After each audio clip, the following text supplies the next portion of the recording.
We acknowledge the land upon which we work and live, the First Nations and their nations, and recognize their connection to the land, water, and community. We continue to learn, listen, and grow together. Just one thing too, if during the meeting you can't hear, please put your hand up. Sometimes we get turned from our mics or whatever when we're talking. I want to make sure everybody can hear. Okay, I'd like to welcome everybody, call the meeting to order, and approve the agenda, please. Be it hereby resolved that the agenda for the November 19th, 2025 regular meeting of council be adopted as printed and circulated. Okay, can I get a mover and a seconder, please? Moved by Councillor Demers, second by Councillor Young. All in favor? And opposed, if any, and that's carried. Any disclosure of pecuniary interest or general nature thereof? I'm not seeing any. And minutes from November 5th. Be it hereby resolved that the minutes of the November 5th, 2025 regular meeting of council be adopted as printed and circulated. Okay, can I get a mover and a seconder, please? Moved by Councillor Banbury, second by Councillor Barnes. All in favor? Opposed, if any, and that's carried. Any business arising for the minutes? I'm not seeing any. And public meeting. Be it hereby resolved that council move into committee of adjustment at 4:01 p.m. and further that Mayor Peterson chair the public meeting. Okay, can I get a mover and a seconder, please? Moved by Councillor Demers, second by Councillor Young. All in favor? And opposed, if any, and that's carried. I'm officially opening this public meeting, which is being held under the Planning Act for the purpose of hearing minor variance applications and allowing any person in attendance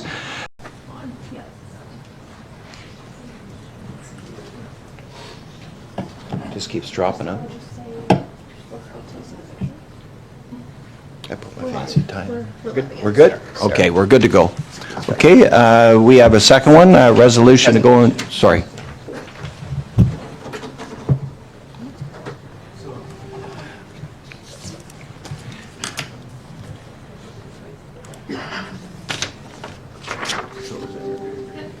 Perfect. Thanks. Okay, good to go. Okay, we have a resolution to go into a public meeting.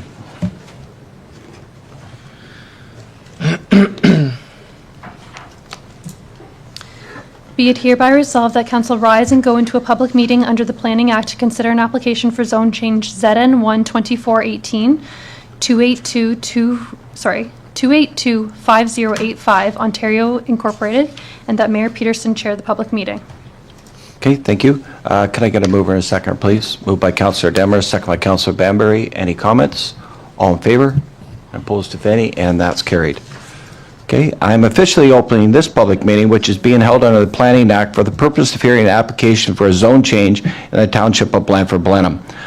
I would like to advise those in attendance that the Ontario Land Tribunal has power to dismiss an appeal if an appellant has not provided the council with an oral submission at a public meeting or written submission before a bylaw is passed. Pursuant to recent changes under Bill 185, appeals are now generally limited to the applicant, a registered owner, a public body, specific persons, or the minister. I would like to ask those in attendance that if you wish to receive notification of council's decision, they should sign the sheet by the door at the rear of the room. Please include your email address to receive future correspondence. I would now ask council members to state any disclosure of pecuniary interest or general nature thereof. Not seeing any. There is one application being considered today, an application for a zone change, ZN 1-24-18, 285085 Ontario Inc., for subject lands as described at Lot 6 and Part Lots 5 and 7, Block A, Plan 104 and Part Lot 13, Concession 6, Blenheim, Part 1, Plan 41R-10730. The lands are located on the west side of Henry Street, north of Drumble Park, and are municipally known as 23 Henry Street, Village of Drumble. And Dustin, if you could present that report, please. Thank you, Mr. Mayor. The applications before us are for a draft plan of condominium and for a zone change application, and they currently are subject to these subject lands, which is located here in Drumbo. The lands, as you mentioned, are located north of Drumbo Park on the west side of Henry Street and are located in a predominantly single detached dwelling neighborhood. The lands themselves are approximately 1.6 acres in size, are currently vacant of structures or buildings, and are zoned R1.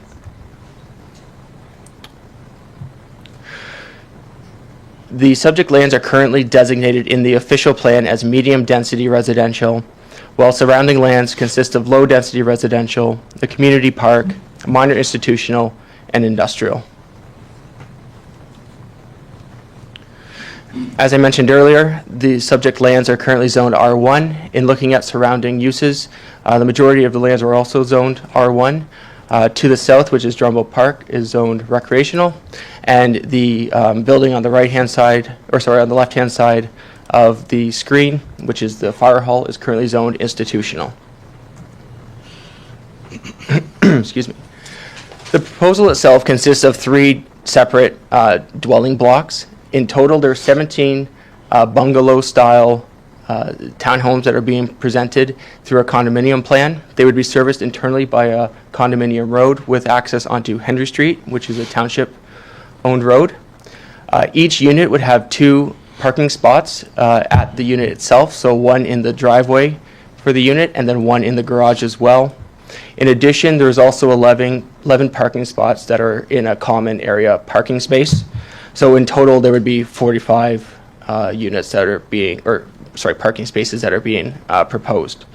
To give council an idea of where that stacks up against requirements for parking, when it comes to this sort of development, each unit is required to have 1.5 parking spaces, plus there shall be 1 visitor parking space for every 10 units. So in this case, 1.5 of 17, plus the required visitor parking spaces would equate to about 26.5 parking spaces. So in this case, the developer is proposing to include far more parking than is required. As I did mention, these are now proposed to be bungalow-style townhomes. Originally, they were 2-story, and then there was a mix of 1-story and 2-story, and now it is purely 1-story. I would note that the northern units, so blocks A and B, would be walkout basements on that side, and they would not be walkout basements in Block C. As mentioned, the current zoning is R1, which does not permit a multiple unit dwelling. So the applicant is here today with a zone change to rezone it from R1 to an R3 special zone. The permitted uses that you see listed here, those are the standard permitted uses of the R3 zone. There's no new use being proposed that's not already allowed by the R3 zone. Where it is a little bit different is with the special provisions, which I've outlined in this table. There are a total of 4 being requested. Excuse me. They are for the front yard depth, the rear yard depth, the interior side yard width, and also for the individual driveway widths for each unit. Now, I know when we talk about yards, it's usually straightforward. You got a square lot, and you can tell which one's the side, which one's the front, and which one's the rear. This is a bit of a unique shaped lot, so I thought I would include this slide just to identify which yard is which when we're talking about these deviations. So in the front, of course, is the front yard that abuts Henry Street. These are all considered to be interior side yards to the south, so there's 3 there. The 3 to the north are also considered to be interior side yards, and then the rear yard is the one that's furthest west. So with that in mind, I've used this slide just to point out where each variance is being requested. So in the front yard, it is being requested to go from 7.5 meters down to 5.8 meters, and the purpose of the 7.5 meter setback is generally to ensure that there's enough space to accommodate parking in the front yard. In this case, there is no parking being proposed in the front yard. So, staff, in our opinion, see merit in slightly reducing it in this situation. The rear yard, it's going down from 10 meters down to 9.1 meters. In this case, as you saw in the previous slide, the rear yard abuts the swim pond. It doesn't abut a existing residential development. So in this case, it going 0.9 meters less than what is required, in our opinion, is not going to negatively impact someone to the west there. So as I showed before, there are a number of interior side yards. What I would point out is that the specific interior side yard that they're requesting the variance for from 6 meters down to 1.5 is this side yard that abuts Drumbo Park. So again, it's not abutting an existing residential development, it's abutting the park. And in our mind, that the impacts are lesser than if it was somebody's, personal property that was there. And one thing I would point out here, so this is the interior side yard to the north. I would point out here that the current plan is showing maintaining a 7.5 meter setback between the existing residential lots to the north and the proposed condominium units. And the reason I'm pointing that out is because, as you saw previously, 6 meters is required. So they're going above the 6 meters, and 7.5 meters meets what would be required for any rear yard if it was an R1 zone or anything like that. So this is basically, while it is an interior side yard, it is recognizing that it's functionally acting as the rear yard in this situation. So in my opinion, and in my recommendation, I would recommend that you include a special provision also requiring 7.5 meters to be maintained on that north side, which would be more than they're required to do.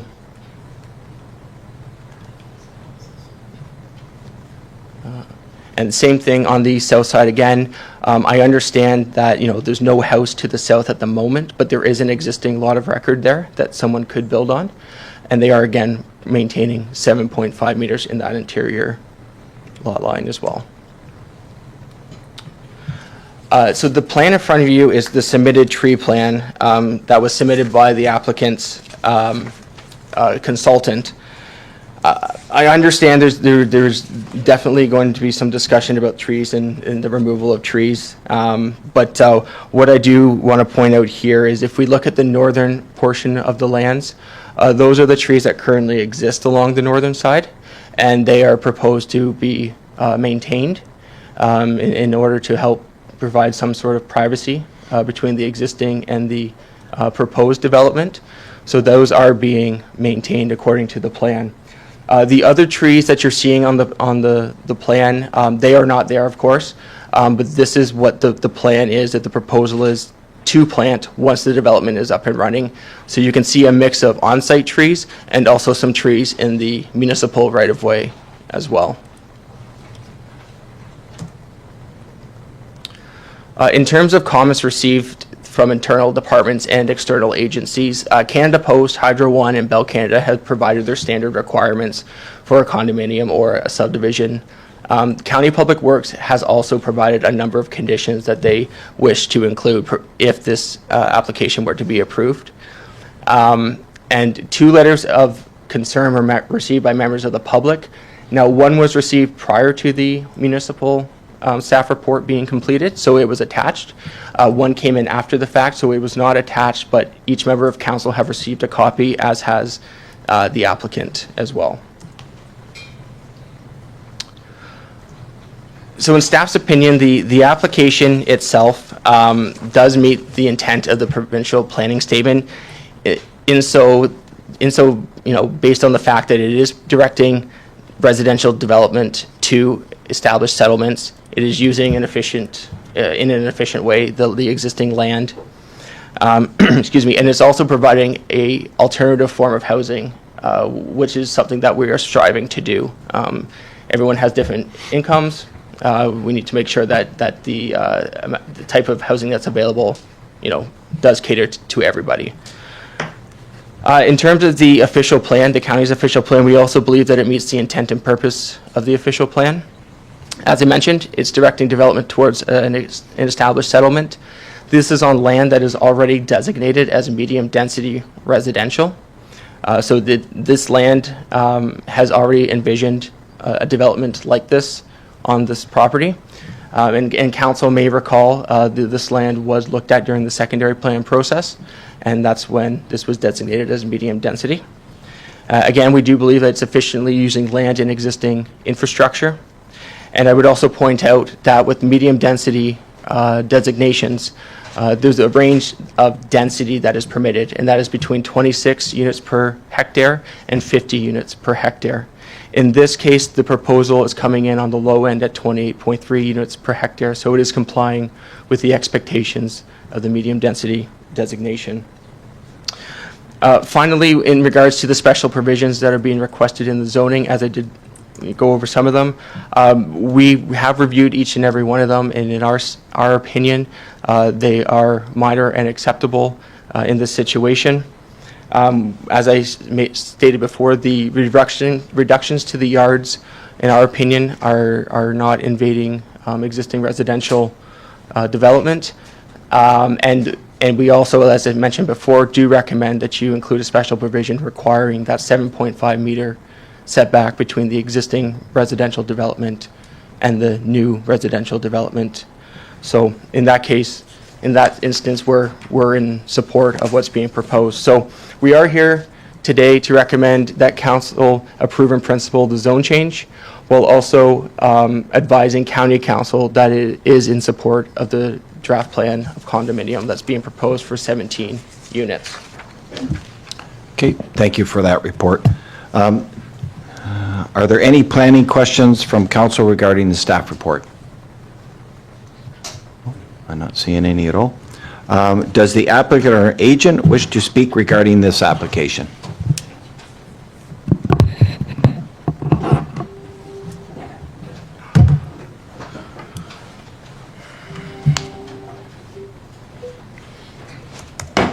If I could just get you to state your names when you come up, please. So good. Don't have to press it. You should be on if you did. Sorry. Oh, I think it's off. Press it once more. Good afternoon, council. Everybody here okay back there? Okay, perfect. So good afternoon, council. My name is Scott Patterson from Patterson Planning Consultants. I'm joined here today by John Day, who is the president of 2825085 Ontario Inc., also the owner of Apple Homes, who would be the actual builder of the lot, subject to the approvals. So I have a brief PowerPoint presentation for you today. Apologies for any overlap with Dustin's presentation. I don't see that before I come, so there may be a bit of overlap, and I do apologize for that. Next slide, please. So exactly the same as what Dustin had presented. We're here today to discuss 23 Henry Street. It's a 0.6 hectare, 1.4 acre property just west of Pinkham Street, currently vacant. Next slide, please. Yep. And the lands are designated service village and medium density residential in the official plan. As noted, there is a requirement for a minimum density of 26 units per hectare and a maximum of 50 units per hectare. At this time, an official plan amendment is not required to support the development. The lands are zoned R1, which currently only permits a single detached dwelling. And we're seeking a zone change to a site-specific R3 zoning to permit multiple unit dwellings on a private roadway. And the purpose of the R3 zoning is to implement the official plan and allow for multiple dwellings.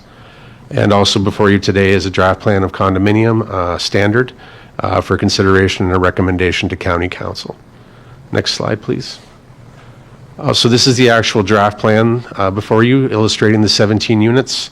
As Dustin had noted, this is a standard plan of condominium, so each of the units would be owned by the individual purchasers. The remainder of the site being the roadway, the parking, the turnaround facility, all the landscaped areas and things like that would actually be owned and managed by the condominium corporation. So the people residing in the lots or in the units would just own their individual unit, and the rest of the property would be managed by the condominium corp. So again, 17 units. The block on the west side has 7, block in the middle has 6, and the block facing towards Henry Street has 4. In the middle is the 11 parking spaces that were noted for use by visitors as well as the residents. And then that hammerhead facility you see is the turnaround facility for the fire truck, snow removal vehicle, and things like that. Next slide, please. So as Dustin had noted, we are seeking some site-specific permissions in the zoning, and I just wanted to highlight those for council. So the front yard setback, the requirement is 7.5 meters. And we're seeking 5.8 meters. This is, again, is specific for this 4 block facing towards Henry Street in the area of the Red Star. There is no parking provided in that area, so in my opinion, this is a reasonable reduction to request. Next slide, please. This is the rear yard setback reduction that we're seeking. As noted, this is on the west block, the 7-unit block. It's a reduction down to 9.1 meters from 10 meters. This is the area that abuts the stormwater management facility of the township. not abutting any existing residential. So again, we felt that this minor reduction was appropriate in this location. Next slide, please. And this, as Dustin had noted, is the reduction in the interior side yard. 6 meters is required, and we are proposing 1.5 meters. And that is specific to the area where the arrow is pointing with the red star. In all other instances, we are either meeting or exceeding the interior side yard setback requirements. Next slide, please. Whoops, back one. And yeah, one additional request is the maximum driveway width. Based on the size of the units, the width of the units, there's a maximum permission of 50%. And based on the building design, the garage design, and the current driveway proposal, we're requesting council to permit an increased driveway width to 53%. Next slide, please. So just some renderings that are for council's consideration and for the public as well. As noted, these units have gone through an iteration of two-story design, then a mix of single-story and two-story at the units facing towards Henry. And right now, the proposal is purely for bungalow units. So this is the access road coming into the site, the private condominium road, accessing into the project, with the 4-unit block on the left and advancing back to the 6 and 7-unit blocks further into the site. Next slide, please. And again, this is the 4-unit block closest to Henry Street. Next slide. And then moving further into the site, you can see the central parking area. On the right side of the screen is the 6-unit block, and then further on the left side of the screen is the 7-unit block. Again, all bungalows. Next slide, please. And just one final rendering, I believe, of the access, the private condominium road heading into the site, and the units. Not illustrating any of the landscape or anything like that that would result from the project moving forward. Next slide. So the project, in my opinion, is consistent with the provincial planning statement. It does conform to your official plan and meets the density requirements. As noted, this site was identified and approved for medium density residential. It does have minimum density requirements through that process. As Mr. Robson had noted, we're just exceeding that limit. So 26 units per hectare is currently required, and we're at 28.3. A zone change is required to implement that to the R3 zone to allow this form of development, and 17 bungalow townhouse units on a private condominium roadway are proposed. Just a further comment, I guess, Dustin is recommending that 7.5 meter setback. We have no concerns with that as a supplemental site-specific provision to put in the zoning. No concerns with that at all, both on the north and south side. I think that's my last slide. Yeah. So thank you very much for the opportunity to be here today. If there's any questions or concerns, John and I'd be happy to try and answer them for council at this time. If there's questions from the public and you wish for us to come back up, we're happy to do that as well. Okay, perfect. Thank you very much. Are there any questions from council at all? See nothing? Nope, no questions at all. I wonder if maybe, I'm thinking maybe some of the questions coming from the public may be directed to you, and I just wonder if maybe if it's okay with you to stay there, and then we'll have people come, and if we can't answer that, maybe that, instead of you coming back and forth, I think that's maybe fair, and I'll have anybody that comes up go up to the, if you just want to stay there, and I'll have people go up to the stand when they come up. Okay, thank you.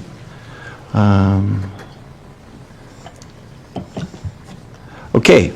Are there any interested parties in attendance who wish to speak to this application? If so, please come into the stand and just state your name, please. Yep, go ahead.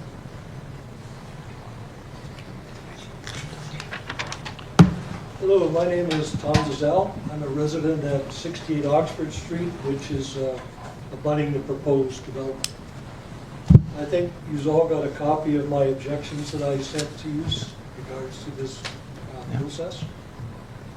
I know, according to this and what they said today, this meets provincial standards, pretty well all things except for minor variances, but this town doesn't need this.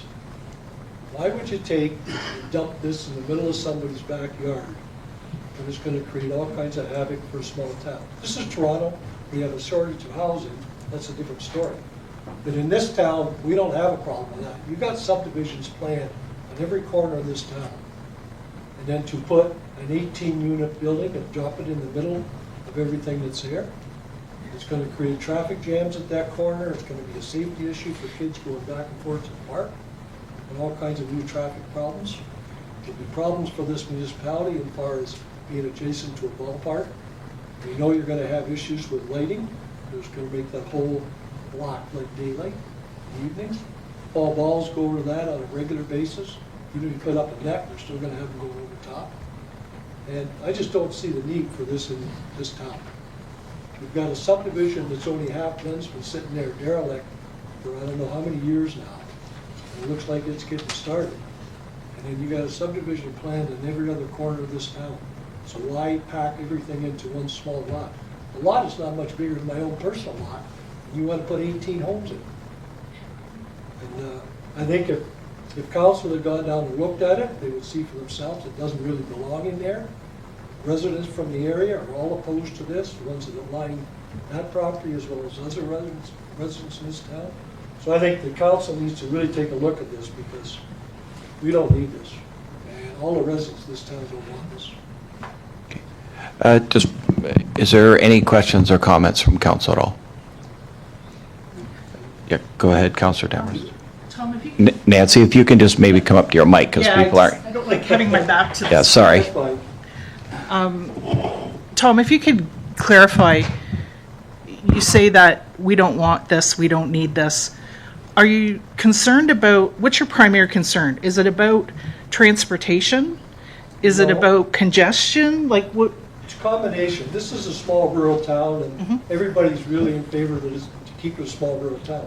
Projects like this nature even belong in a subdivision set aside from the main town or a larger city, not a small rural village like Drummond. And everybody takes pride in the fact that this is a small rural village, and we want to keep it that way. And I don't think I'm alone in that philosophy. I think people in this room, on council as well, would not want to be next door to what he's proposing for this area. There will be congestion because you've got all those people funneled out through a private laneway onto two dead-end streets. Henry and Pinkham are both dead-end at that corner. So you're going to push everything through there.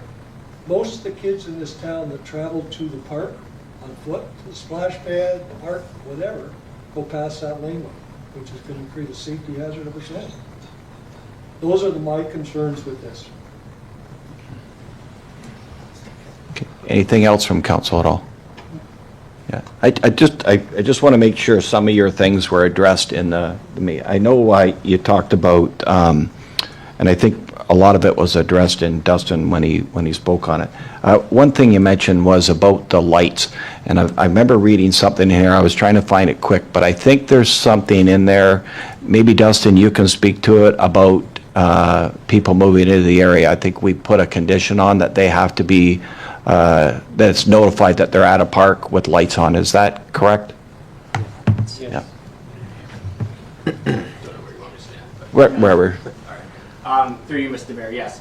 There's a couple mechanisms that are in place here. So there is a condition in there that there needs to be, to the satisfaction of the township, that there's going to be a warning clause or whatever you want to call it on the sale of those units, indicating that you're next to a public park. There's baseball there. You're going to get noise. In addition to that, you mentioned about netting and whatnot.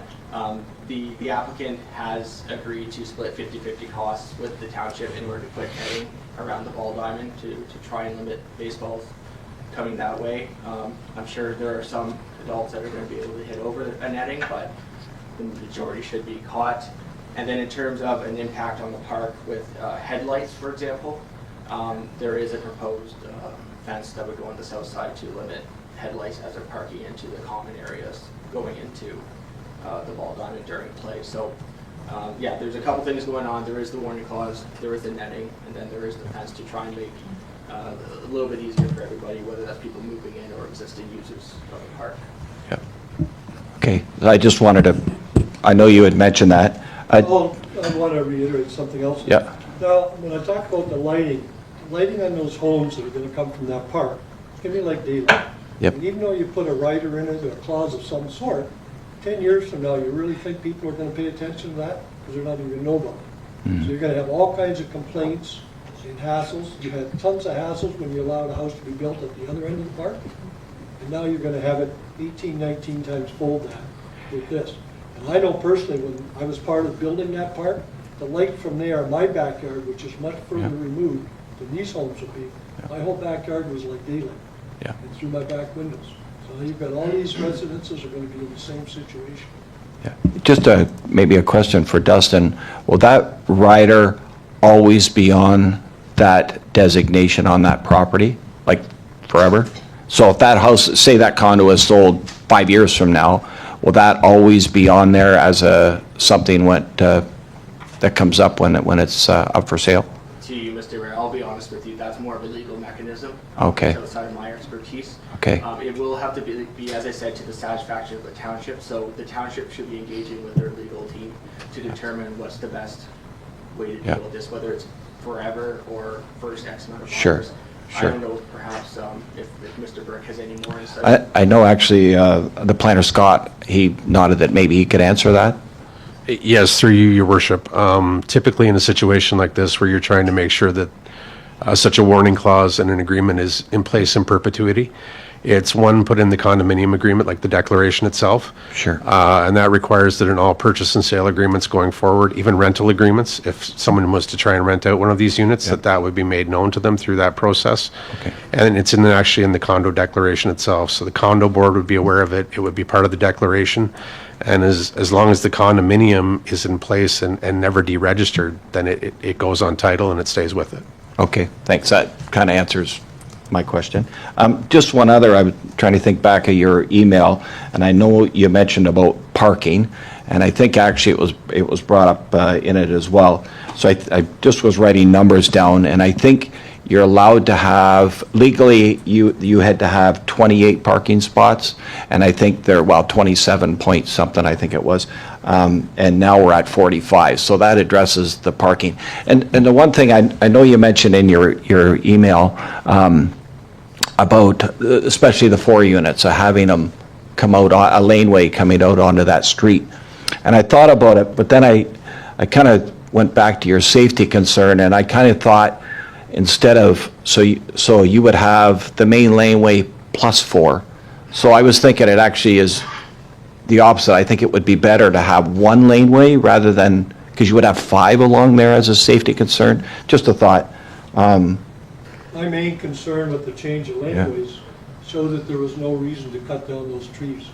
Yeah. Which they took down without permission. Yep. And they changed their approach to all those units. So there's no reason Yeah. to take those trees down. The most beautiful park in this township, and we destroyed the entrance. Yeah. For And no reason. I think we've had discussions with them over the trees. I think it was, we all agree. I think maybe it shouldn't have happened at that time. Going back to when you refer to parking, I understand the provincial requirements of parking, but if you've ever gone through a new subdivision anywhere in this area, Paris, anywhere, that doesn't cut it. Because today's vehicles, they have at least 2, 3, and even 4 vehicles at a home, because kids are staying home longer.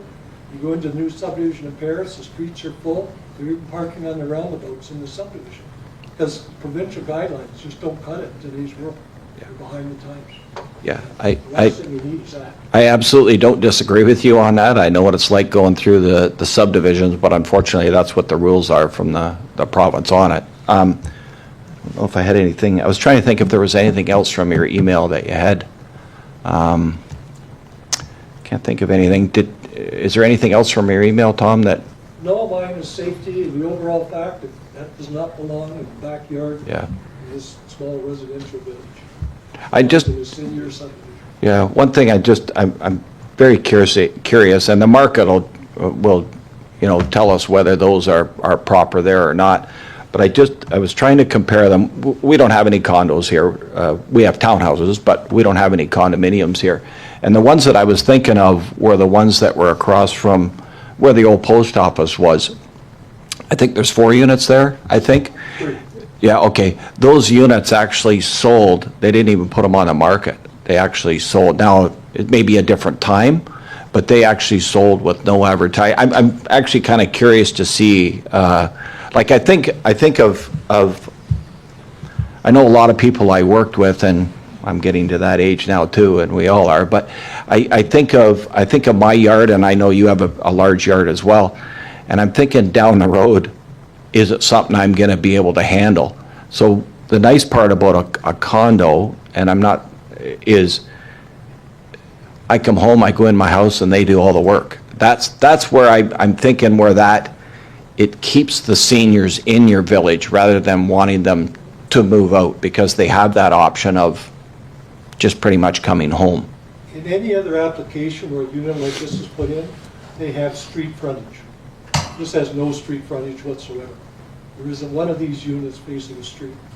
You put in a laneway, there's going to be access to all the units, both the 4 and the other 13, but nothing is on the street. If you look in this town or other villages, whatever, units such as this have street frontage. This one doesn't. It's all hidden back in somebody's field. The one that I can think that if you go into Air, the back way coming in, right on the left, Air Road, yeah, as you're going in, I think they have an in and an out at one end, and it's all, they have face the street. but there's no laneways. There's a secondary road coming off the Yep. main that comes in, and all of those units face the street. Yep. You're not facing somebody's backyard or a park or something like that away from the road. Yep. You have street frontage. Yep. That's the normal way of doing things. Yep. This one is completely opposite to anything usually is being done. Okay. Is there anything else from Councilor Demers? Yeah. I just have a question for the builder, if you don't mind, and it sort of follows on what the mayor was speaking about. Who's your target market for these units? Are they 2-bedroom bungalows, sort of retirement type, or? Yes, thank you. Just recently, my target actually changed a little bit, but the initial target is still seniors. And every little town, smaller town, and that's, what we build in, like, been in Tavistock for 25 years. And, the last condominium project we did there was 39 units, very similar to this right here. They were all bungalows as well. And you were right, like we couldn't build them fast enough because if there's a need for something in a town and the town doesn't have that, usually it's a good thing to build, and because they'll go fairly quick. So today, things are changing in our markets, and like whether it's your seniors that maybe didn't do well all their life and they don't have $1 million to buy a single detached house today. We're hoping that the price of these things come in anywhere from $575 to $625, and that's going to depend on a lot of things, but that's the target, is in that neighborhood. And keeping these units open to the number, first of all, is where we got to get affordable housing somehow inside these smaller communities, other than just 50-foot lots with, like I said, $800,000 to $1 million homes. Our younger generation cannot afford that. And, if you've got kids at home until they're 35 or 40 years old, hey, maybe it's time to loan them a little money and have them buy something, but it has to be affordable. And and we're really focused on this in different towns, and it's in Tavistock. We have a project similar, only they're going to be all 2 stories, and they're going to be economical, 20-foot wide, 2-story townhouses, trying to keep that number in around that $600,000 or less. And if we focus on up there, and another project in Milverton, we're trying to do the same thing. Right now, with the changes in the tax for the first-time home buyer, that's huge. Like if you get $600,000 minus 13% tax, you might get a young kid in a brand-new home that's, no repairs or nothing for 20 years. That's huge to get him into something for $525. What can you buy today for $525? Nothing. Like, we're trying our best to get something in brand new in these smaller communities like this and smaller parcels of land, and there is a need, for projects like this in town, and without, trying to upset the neighborhood, which, we're not trying to do that. And that's the reason why I went to all bungalows, was to say, okay, it does fit a little bit better with the residential neighborhood and the R1 neighborhood all the way around it. So we kind of made that decision, okay, I think this is, a better approach, I think, for all the neighbors. And, I've had talks with Tom and Kathy and the rest of them up the street, and, just trying to be a good neighbor as well, and to inform them what we're trying to do. But in all honesty, it's really trying to get an affordable either retirement home for somebody, and these will be, I've been designing them for a couple of months now, and I haven't got them all completed, but they're going to be really nice, like 850 square foot main floor. They're only one bedroom on the main floor, but walkout basements with another bedroom, an option of another bedroom, another rec room, and another bathroom in the basement. So you have a 9-foot ceiling on the main floor. The living room has a really nice cathedral ceiling that walks out to a covered deck on the back. So this is something for a couple or a young couple, with maybe with 1 or 2 kids, could even afford that. But give them something really nice, and something affordable, and something that they can live in for 20 years and not have to pay any repairs. That's huge, to me. So I don't know if that answers your question. That's very helpful. It's obviously not a planning issue, but my hope was to get a little bit of a description of what your plans were, that it would, set some minds at ease as well. So I appreciate you providing that feedback. Can I ask one more question? Yeah, absolutely. Go ahead. Yeah, and this. Can I Is everybody, okay, I'll just ask, everybody done talking to Tom? And- Perfect, thanks, Tom. This is just for my own knowledge more than anything, because we don't have any condo developments in this area. Does the township have an opportunity to provide input or review the condo agreement before it's put in place, or is that driven solely by? Go ahead.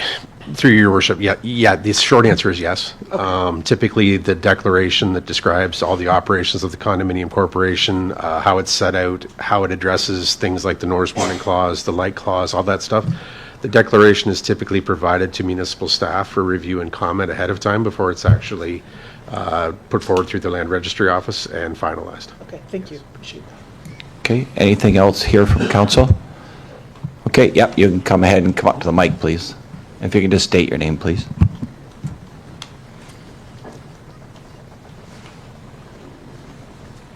Suzanne Craig-Wittick, 23 Pinkham Street.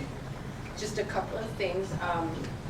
First of all, I didn't realize initially they were condominiums, so they're a little bit of a concern in terms of that affordability, because condominiums do come with condominium fees, which are usually quite hefty. So I don't know how that's going to support affordable housing in the community. I thought they were supposed to be townhouses, but regardless, my concern is traffic flow. And what kind of assurances can we have in these neighborhoods, which are small neighborhoods, lots of children, to control the flow of traffic? As Tom already pointed out, Pinkham Street and Henry Street are both dead ends. Henry's a very short street, Pinkham not much bigger, it's only like 2 short blocks. We already have problems already at the stop sign between Center and Pinkham with people blowing through that stop sign. Now you're talking about, how many parking spots did you say? 40? 45? 45, Yeah. So we're talking about how many residential parking spots, plus their visitors, plus additional people driving in and out. And just to confirm, the only access in and out of this development is Henry Street, correct? Yep. So that's the only access in and out. And so you're talking about 45 potentially cars coming in and out all the time. It's a street full of children. It is a main thoroughfare to get to the school, to the park. So tremendous concerns about the traffic flow. And what kind of assurances can we have that there's going to be some way to control this, particularly during the building phase, when the only access for construction machinery and construction equipment is through Pinkham, Center, or Henry, which is going to cause a tremendous disruption to those not very wide streets. So that's a concern that we have in the neighborhood about just simply the increase in traffic for a neighborhood that's very small, very residential, with a lot of children in it. One side of the Pinkham doesn't even have sidewalks, so children sometimes, when you see them going to school in the morning, they're walking along the road, and now we're going to have construction machinery, we're going to have, continual traffic coming, obviously either Henry or up to Center and out, or up Pinkham and out at that stop where it's already difficult to turn left. So what kind of assurances can we have about this, the incredible increase in traffic on these very quiet streets? I'll maybe ask either one of you, I guess, or Dustin. I don't see it in here. Oh, was there a traffic study done at all? Mr. Mayor, no, there wasn't. There wasn't an identified need by either public works departments. Okay. I'm not sure if either one of you want to answer that question. One thing that just coming while I'm sitting here is I've often thought at the end of Wilmot Street and Pinkham at that corner, I know we removed the parking along both sides at the end of that street. And I even know thoughts at the time were, should we make that a no left turn? So when we get that, because you know what's like at that corner. And actually, I'm sitting here, I think that's something that with this unit, if it gets approved through council, that I think that maybe would be a smart idea to not have any at left turn. I think you know where I mean at the end. Everybody here is probably agreeing that's a pretty dangerous. Yeah, it's a pretty dangerous corner. I know many times you kind of creep out, even to walk across it. I go down.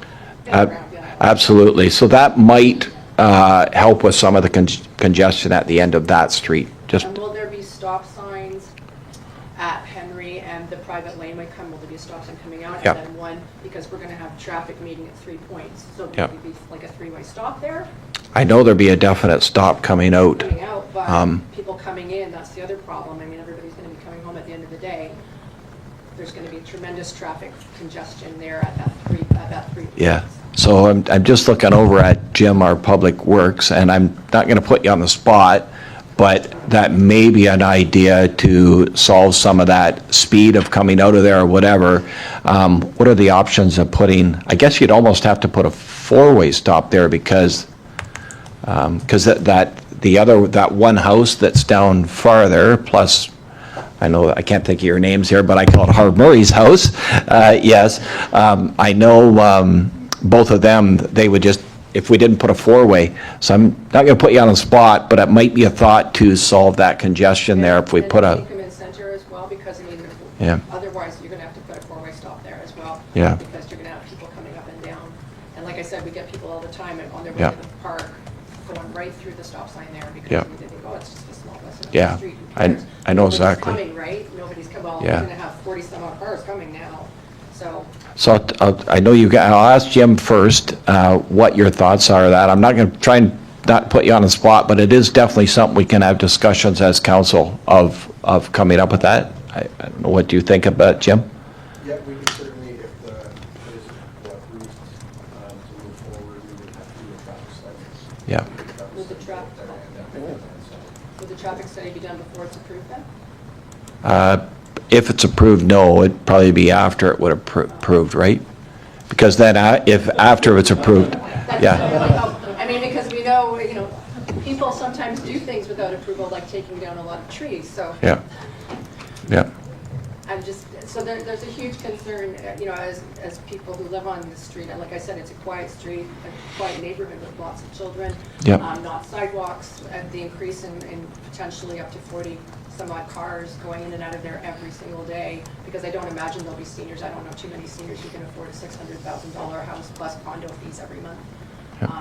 So they're probably going to be working in Kitchener or Woodstock and using this again as a bedroom community. So there'll be a lot of people getting up in the morning and leaving around the same time as the kids and coming home. And so that's a huge concern for us in the neighborhood. Yep.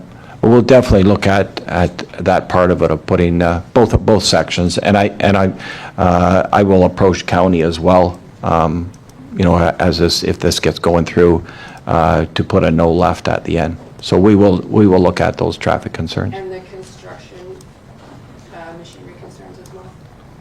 Yeah, well, they should. How long is it going to take to put this all together? I mean, how Yeah. long will we have construction machinery going up and down the streets? I'll let you answer that. Turn onto Henry. Whoops. Because Sorry about that. if they're coming in through Henry, and that turn is very, very sharp to try and get into that laneway from Henry. Yeah. So I'm assuming they're going to be coming in. I'll maybe let you answer that question. Through your worship, I guess the timing of construction is really dependent on the economic conditions, the market conditions. Given the size of the property, the size of the project, I envision the construction of the road in one phase. This project does not warrant a phasing of the road itself or the parking area or the turnaround facility. In fact, we couldn't proceed with any of the units without the turnaround facility on site. So the road itself, the condo road, the parking area, the turnaround facility would all have to be done as one. The building permits for the individual blocks, I think, would 100% depend on market conditions. But the bulk of what I would call the heavy construction traffic you might see, like the earth moving, the road construction and stuff like that, would be the initial phase, and that would be done as quickly as possible. And then the individual building of the blocks would be dependent on just sales. Okay. All right. So just, I'm pretty sure I know the answer to this, but I'll ask anyway. So you're probably, have you got this, the blocks phased? So obviously you're not going to build, one in one block and one in another. You're going to concentrate on one block first and then move on. Okay. All right. Hopefully that answers. Some of it. Okay. Also, the water and sewage then, and that'll be coming in from, I don't know the drainage on that. I would imagine it's coming, it probably comes up that street right in front of it right now, I would believe. There'll be more disruption to the neighborhood by having, digging up to hook everything in. Probably just at the end, right? Township support Yeah. another Yeah. however many units when we've already got, as Tom pointed out, we already have half-empty subdivisions already that are looking to Yeah. finally, hopefully Yeah. fill up and then. Yeah. Well, the reason they were empty is because we had no waste treatment upgrade. The upgrade is there now. You'll probably see some movement on Peterson Street, I would imagine. The same people. I would imagine you'll see there. I don't know, and it all comes down to market as well, like you mentioned, right? He's not going to build if they're just going to sit there and not sell. And I'll tell you, I've had some discussions here too. If you look at Peterson Street, it sat for 10 years or more, sitting there half empty. That's not what I want to see happen anymore. So if subdivisions are going to come in, I don't want to have half their subdivision and half another one and half another one. I want to see them more or less completed or close to being completed before we get going on a whole pile of other phases going all over. So Maybe we should wait until the other ones are completed and yeah, full before we Yeah. start building another one, yeah, especially Okay. right smack dab in the middle of a residential. yeah. Anyway, that's me. So I just want to make everything clear, and Dustin did mention to this. So when we did our secondary plan here in Drumble, which was a couple years ago, the time went all through. This land was designated at medium density at that time. And we had nobody spoke up against that medium density at that time. So this has been, for I think a couple years now, it's been a zone for medium density. So that's what it's zoned for there now, and that's what they're proposing there. Thanks. Okay, thank you. All right, so, yep, come ahead and just state your name, please. And try to, I know you have, but try not to bring the same question up again if you can. Thank There you. is going to be some. John Stewart, 73 Oxford Street. If anybody doesn't know, right next to the Esso gas station. Now, get back onto this lighting. I see the ball diamond lights and they shine in my front yard across the way. I can't imagine what it's like for Tom and Kathy, the lights in there. What's it going to be like to have all those houses sitting there that you're planning on jamming in a hole, having the lights shine in their front windows? Is somebody going to address that? Are they going to put a big blind up there? Don't know. That's my thought there. Another thought. Winter's coming, right? What are you going to do with snow on that street? You're going to shove it all down in a hole at the back end? Are you going to haul it away? And the way you haul the snow away from uptown up here in the last few years, it's shameful. I know it's under the county's responsibility, but the township councilors should be pushing the county to get the snow moved. My other point, fire truck. Everybody knows how big our trucks are. And I'll guarantee you, they won't turn around down the end of that street. They'll have to back out. Makes it harder on our personnel, on the fire department, for backing these trucks up. So think about that hard. Another thing, about the noise. All down, kids out there screaming and hollering. you're gonna have people in them houses complain about noise. You've already had one complain up the corner where that lady built the new house. We couldn't take our fire trucks up there after hours to flood the rink up there. There's no rink there now. Did you notice that? There's no place for the kids to go skating because she complained about the noise. Now, you say there's a point on the noise? I'll tell you right now, I'm the president of the Paris Fair Grounds. We're going through an issue right now with noise.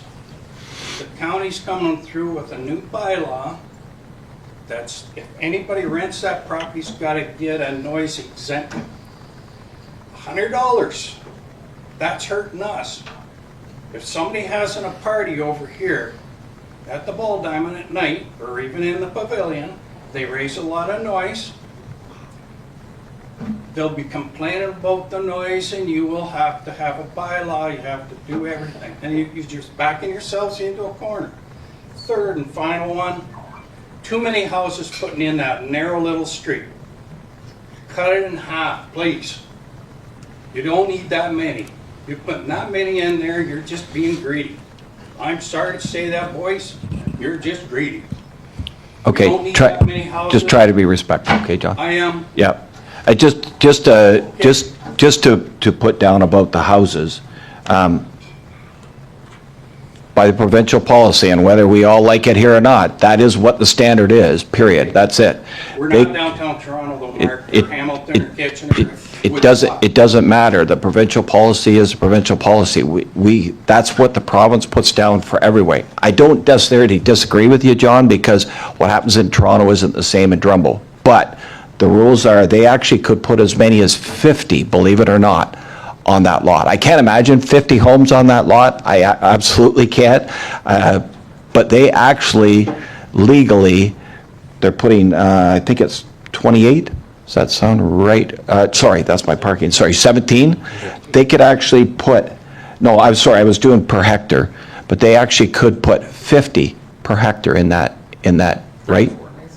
What's that? The current maximum, or sorry, minimum allowed in the official plan is 26 units per hectare. Yeah, So but up to 50, right? 17 units works out to 28.6. Your maximum is 50, so technically we could double the development and still Yeah. be within your density limits. That's what I'm trying to say. Whether, I don't disagree with you, John, that I think it'd be crazy. I But- agree with you.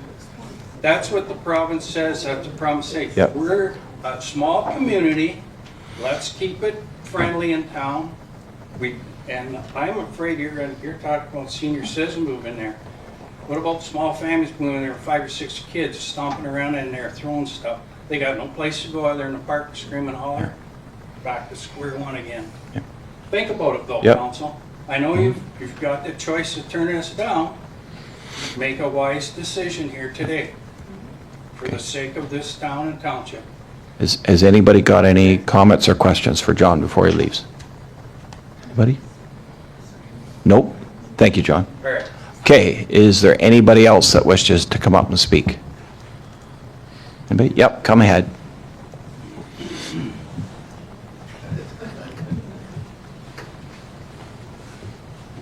My name is Olivia Generovich, and I live at 48 Pinkham Street in Drumbo, formerly known as Harv's House. I've had quite a few meetings around this development, so I won't kind of rehash things that I've brought up, but there's one thing I want to focus on that I want to appeal to the councillors, and just the township in general, and it's been said here before today, but it's the traffic and the traffic study. So we live on 48 Pinkham Street, and we're right at the corner, so we're going to be at like the center of all action happening, center of all the trucks happening, center of all the vehicles. Our driveway is now being turned into a four-way stop. So I work from home, and so I'm home 24 hours of the day. I see all the comings and goings that come by my house there, and people are right. There's a lot of kids and a lot of families and a lot of young moms with babies who walk to the park. They've even introduced a lot of young learning in the park recently. So it is heavy foot traffic, but it is also not well marked. And this is something I've submitted a complaint for, and there's been kind of a temporary solution, which I'm very grateful for, of a no parking sign there. However, it's not well marked, and when you're sitting at the base of Henry Street and you're driving up, because of the inclination, you cannot tell that Henry Street ends. And not only the fact is that Henry Street then continues on the other side of the park. We've had people, most recently on Tuesday night, drive up, almost hitting the fence, and turning around on that grass. That's almost hitting our shop there. Now, I know there can be some resolution in that, but I do just want to bring this to your attention for this development to look into proper wayfinding, proper speed postage in that area, because it is a school route as well. It's a designated school route. So it is important in the daytime and the nighttime. And you're probably wondering, no one goes to the park at night. You're wrong. The kids are in there all the time. They're in there at 2 a.m., they're there at 1 a.m., 11 p.m., they are there, and we can hear them in our cider house. So I just want to emphasize that although it's a small dead-end street, it is a very, very heavily trafficked area for people getting to and from the park. Partially because of the lack of wayfinding for the proper access to the park, but also just because it's convenient. You don't have to walk all the way down Pinkham, all the way up Center, all the way, you know what I mean? It's a convenient access.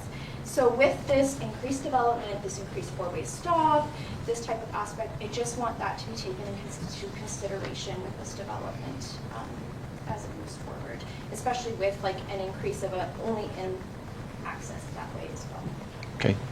Thank you. Any questions or comments from council? I just know for me, and I never thought of it till here, but I really think a four-way stop there would help. Like I say, I don't think it could be a three-way just because of where you live and the possibility of one more unit up farther. But that's where I think that four-way stop, and I think it would address some of what Tom brought up as well in the safety for the crossing going in there if it's a four-way stop. I know people don't stop at the four-way stop. I see it all the time, but unfortunately that's out of our realm. But we'll definitely have some discussions on having some four-way stop in that area. Even I was suggesting could be, I know there's a no exit sign right now, which is a little, I mean, Yep. it's visible now because of the trees. But even having a dead end sign on that fence position there, or something that's just a little bit more clear, so that people Yep. aren't, I mean, with the new house being built and our driveway then being Yep. pushed to the back of our house, they will have two spots to turn around once they get to Okay. the dead end. And it'll be our driveway with our cars in it, or in our potential driveway, Yep. neighbor's driveway with his cars in it. So I just want to bring to the attention to maybe help mitigate those potential Yep. complaints or safety issues in the future, because, Sure. sorry to go on a little bit, but right now where the road ends, it ends at our driveway. So there's this distinct grass safety zone Yep. before you hit the fence, before you hit the park. As you extend that road, there is no longer the safety buffer of grass to get to the fence, which is Yep. then right across from an accessible area of the playground. So I just want to bring that to attention. And yeah, with the speeds that people are driving at night, we do have like some camera footage as well Sure. that we have from our doorbell. But it just would like you guys to know our concerns. Okay, and I'll just, not putting Jim on the spot, but is that something we can do right away? Put a dead end sign at the end of that street? We won't put a dead end sign, but we can put a checkerboard sign, which indicates that there's a stoppage there. Okay, And also, I believe part of the plan when the road is extended, there's going to be a guardrail at the end of that road. Okay. Stopping anybody from driving through the fence. Awesome, that's great, Okay. thank you. okay, thank you. Is there any questions before she goes? Any questions from council? Nope, not saying any. Okay, thank you very much. Okay, is there anybody else that wishes to come up and speak? Yep, come ahead. Hi, Ken Whittick, 23 Pinkham Street. I saw on slideshow a plan for restoring the trees that were cut down. I just wondered if we can agree ahead of time before it's approved the caliber of the trees that would be going in, so that they're not saplings. Yeah, I'll maybe ask the developer what his plans are for what size caliber tree. Through your worship, I'd actually defer to Dustin. I'm not sure if the municipality has a standard or a typical. From my expectation or my practice, typically we would follow whatever the municipal standard is. Okay. So if it's a 50 caliber tree, a 70 caliber tree, whatever the requirement is, we would follow the municipality's request. Okay, I don't know if we have that. Do we, Dustin? To you, Mr. Mayor, to be truthful with you, it would be a township standard. Okay. I'm not involved with Okay. that standard. I don't know if Mr. Breck knows or not, or if that's something that we could get back to. Okay, do you? Right. Excuse me, through you, Mr. Mayor. At this point, I'm not aware of a specific standard that's cited, but I think we have had some productive discussions with the developer and recognizing that there is a great value that's placed on that tree canopy in the area, and we'd certainly be looking to work together on establishing that canopy as quickly as possible. So, you know, even in the absence of a standard, I think our expectation would be, you know, larger than what you would typically, slightly larger than what you would typically see in a new subdivision development. Obviously, it's unreasonable to bring in, you know, we're not going to replace a 100-year maple tree overnight, but we would be looking to get off to a good start. And, you know, I would hope that that the developer is willing to work with us on that. I'm not sure if you could maybe expand on that a bit, John? Yep, thank you. Like normally in any new subdivision, once all of the homes are built, then we would place a tree in front of every home.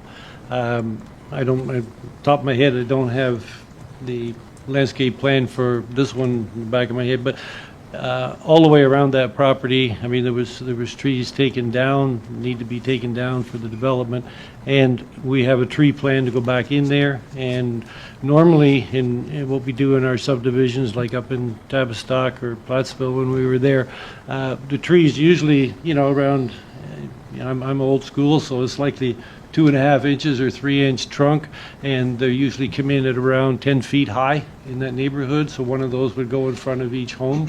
There's going to be a lot more in this project around the outside and down the street. So yeah, more than happy to work with the township and come to a solution of whatever you want to see, within reason, of course. Yeah. But absolutely, we will work with you in getting the amount of trees and the size of trees that you would like to see in there. Okay. Does that answer your question? Okay, Ken? Okay. Is there anybody else that wishes to speak? Yeah. Kathy DeSalvo, and I live at 68 Oxford Street West. Now, I have a question. All you guys are sitting here talking about how many houses you can put in a hectare. This is not a hectare. It's 0.6 of a hectare. So why don't we adjust our numbers of how many houses are actually allowed in there? Yeah. So that is, so the standard is so many per hectare, Right. and that's what it's not, so that it's adjusted if it's 0.6 of a hectare or whatever the size is. That's what's on your screen. 0.6. Yeah, it's adjusted to that, 0.6 of whatever that max is. What you guys have been saying is in a hectare you can have this many places, so we're well Yep. within that. But that's not the true amount. You Yeah. have to adjust that amount. It has been. 0.6. It has I'm been. saying that here. Yeah, it's just the term that's used by, you're allowed so many per hectare. That's what the term is used when Yeah, we, but this isn't a hectare. yeah. Okay, thank you. Is there anything else from, anybody else wish to speak? Not see anything? Okay. You've already, I have here, does the applicant Asian wish to reply to any issues raised? Yep. Would you like to say something, one more? Okay, go ahead. Just with respect to Ray Simons, 57 Yep. Oxford Street, I'm where the crosswalk is. Yep. Where a kid almost got killed the other day with all the transports going through town. And when we talk about congestion, we had the 401, I referred to this Oxford Street West as 402 South, or 401 South, 30 years ago. And we had transport trucks. If you need the pictures, we have it every day, every day.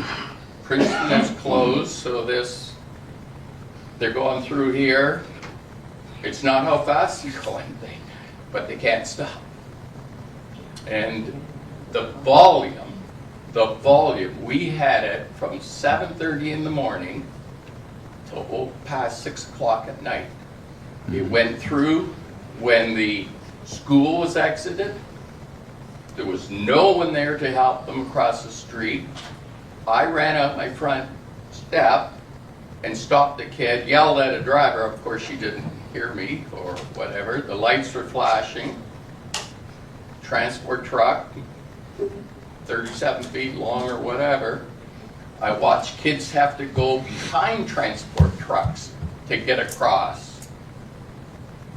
I'm just saying, when they talk about congestion, that main exit up Henry Street to the park.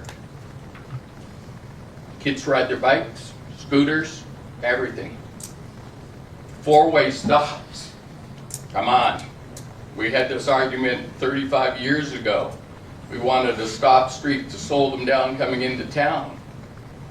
We have an 80-mile zone, or 80-kilometer zone before the railway tracks. And then a sign that says slow down.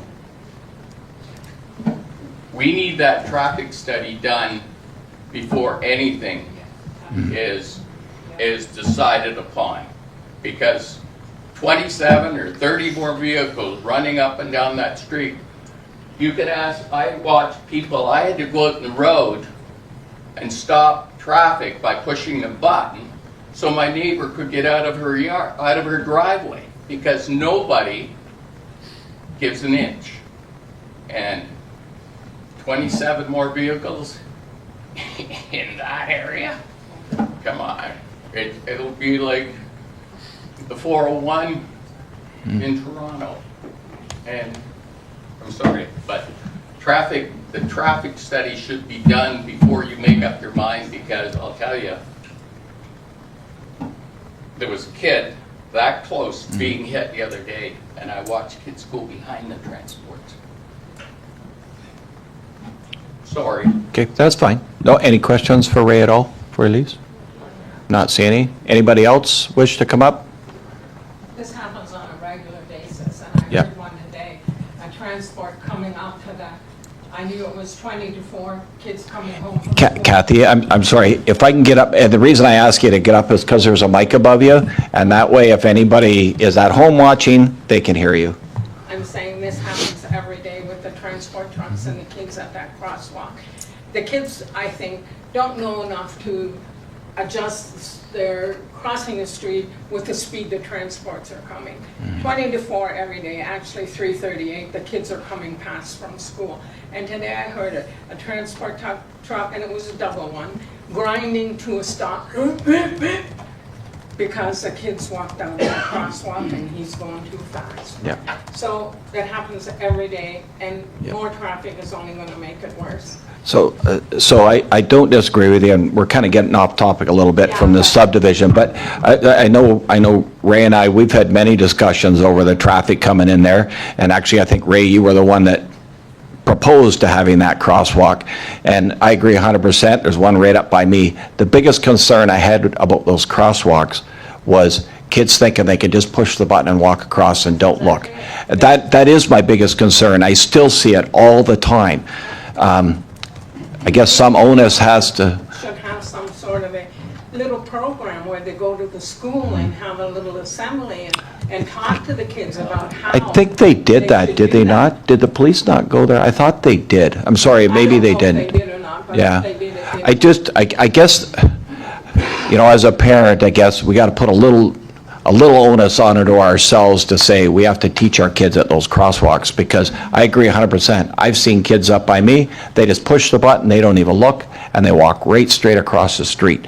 And that was one of my biggest concerns, and I know, Ray, you and I talked about that as well, and I think it was a concern as well of yours, of the kids just crossing that street. I think it has helped, it's made it safer for them, but I worry about they think those lights are just, they can go. So anyway, thank you very much for that comment.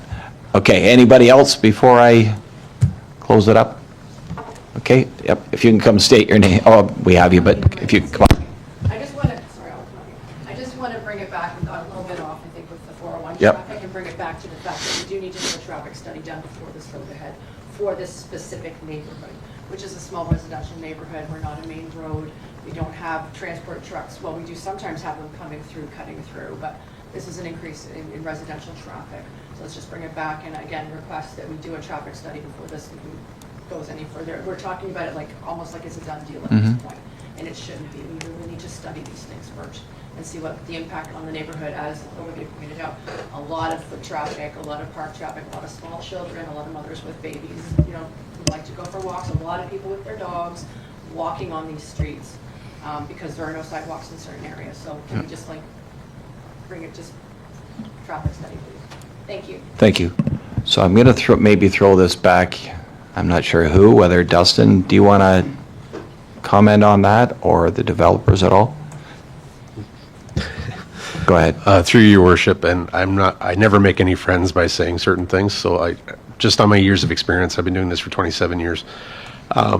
A traffic study was not requested as part of a complete application in support of the application filing. I don't want to speak for your public works staff, but I believe that's based on the fact that a traffic study is typically not warranted for a project of this size. I've done 70-unit townhouses projects in Kitchener, different places all across Ontario. A 17-unit development does not warrant a traffic study. The traffic study, I suspect, would come back saying that your local roads could easily handle the volume of traffic. If there is discussions about the placement of stop signs and things like that, I would respectfully suggest that that should be done through yourselves with your public works staff and not necessarily through the creation of a traffic study. Yeah. And I say that in two parts. My responsibility as a planning consultant is to look at the public interest. But I don't think in my opinion, again, I don't think a traffic study is going to succeed in what the neighbors are looking for or going to benefit council.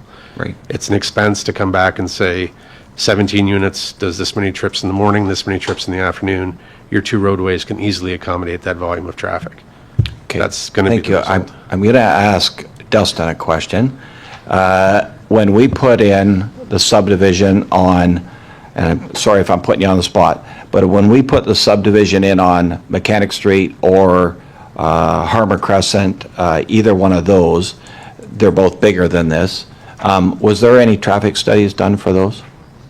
Harbour Crescent, the one that's been developed for a number of years. Yeah. Do you know, or even Peterson Street or Mechanic? Do you know, just off the top of your head? Yeah, through you, Mr. Mayor, that was far before my time. Okay. I wouldn't know what was approved Okay. or required as a complete Okay. application at that time. But just to reiterate Mr. Patterson's point, yeah, when we get applications, or I should say, when we get initial plans for something like this, we do discuss internally with staff first to determine what kind of reports or studies each department is looking to see as a part of a complete application. In this case, again, neither township nor county public works requested the traffic study. And again, I'm not speaking for Mr. Borden. He's the expert in this. But it wasn't required at the time, so it wasn't asked for. But if there's a question as to whether or not one should be done now, I would have to defer to Mr. Borden as to whether now one is required. Sorry if I'm putting on the spot again. And just correct me if I'm wrong before we ask you this question. If council wishes to put a four-way stop up there, we can pretty much just say, put a four-way stop up there? Yes, so Okay. I think where we've got a little off track is the traffic study measures the amount of vehicles in and out on a specific development, commercial property, something like that. What I was referring to was a safety study, which would determine more four-way stops, reduction of speed, traffic calming measures, signage, that type of a study, which would be more internally by myself and my staff. As both the developer and Dustin pointed out, 17 units is not warranted to have a traffic study done.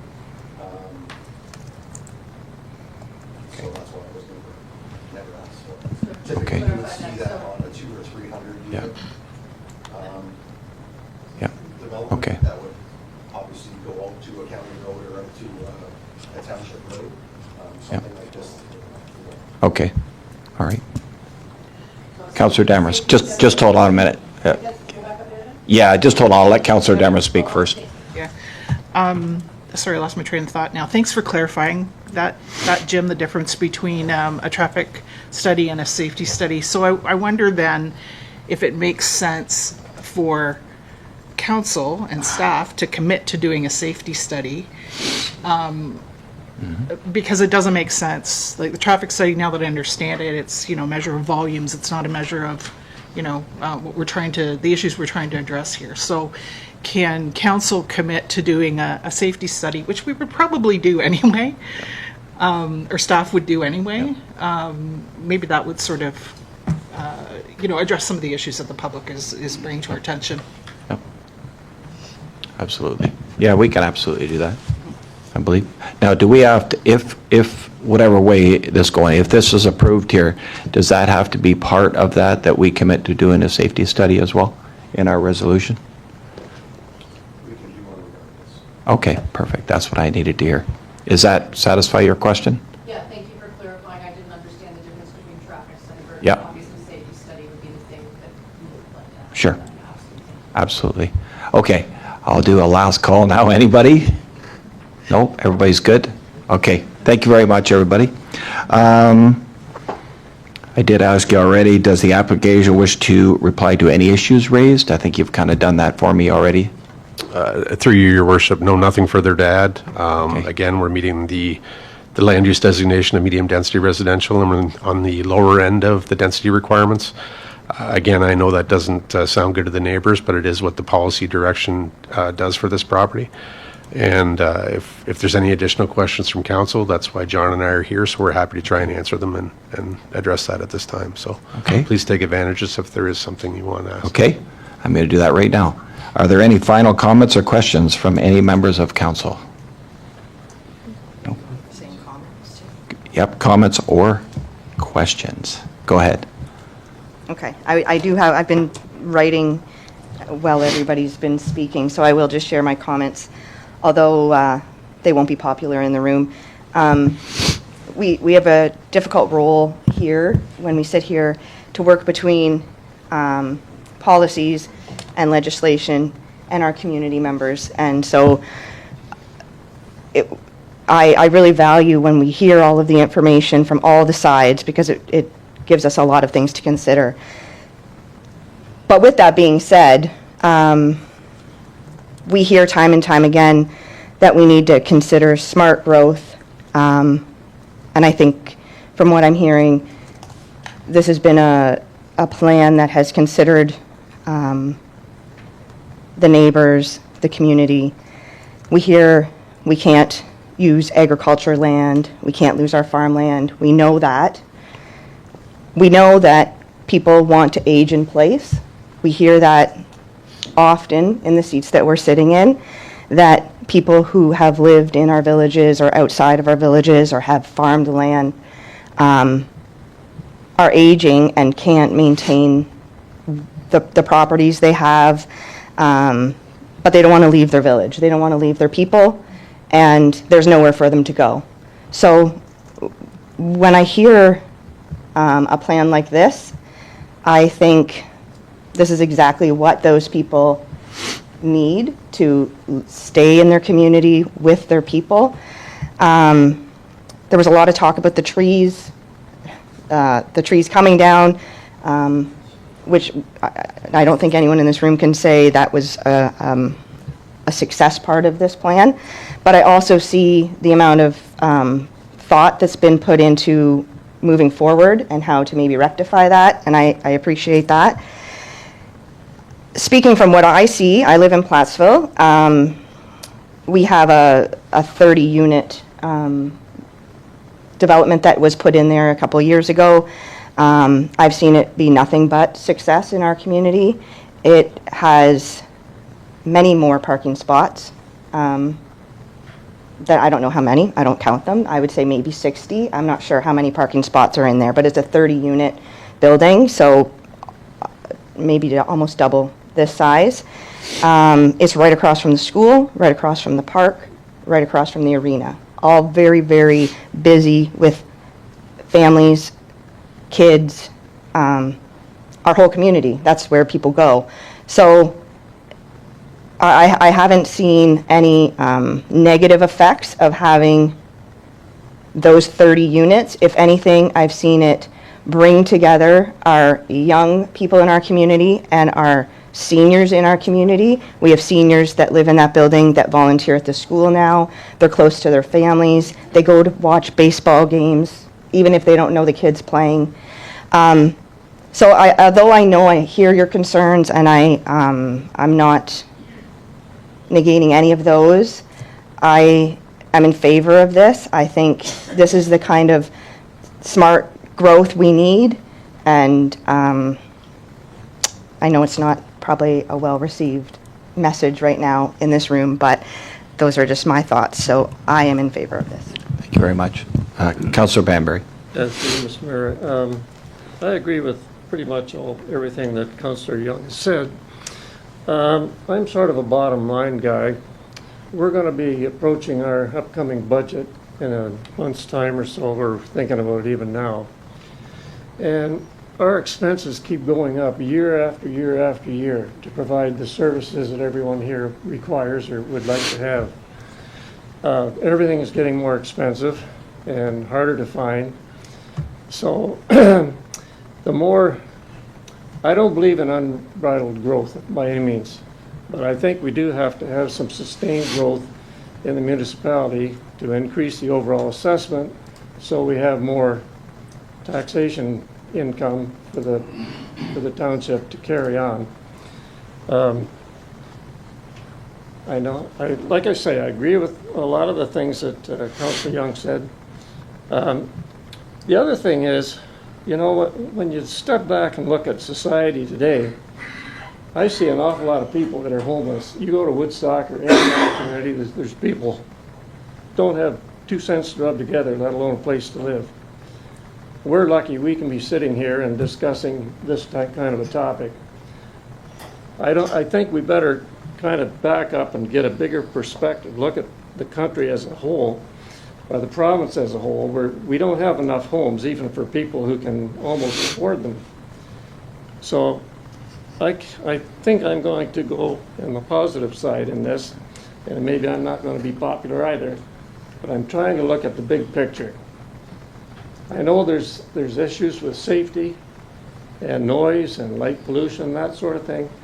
A lot of these things can be handled over time, as long as people put their minds to it. But I think in order to have some growth in this township, so we can have maybe additional programs that we can't really afford because we don't, haven't got the population or the taxation to afford them, maybe that's how we have to look at this. I'm very sympathetic to some of your concerns. I might be in the same boat if I lived where you live, but I really think for the sake of this community that a development, and this isn't a large development by any means, it'll have a bit of an impact, but I don't think it's going to have as big an impact as what maybe some of you feel. So that's kind of how I feel about it, so okay. That's my comment, Mr. Mayor. Okay. Anybody else wish to comment at all? Anybody? I'm just going to kind of comment a little bit as well. I'm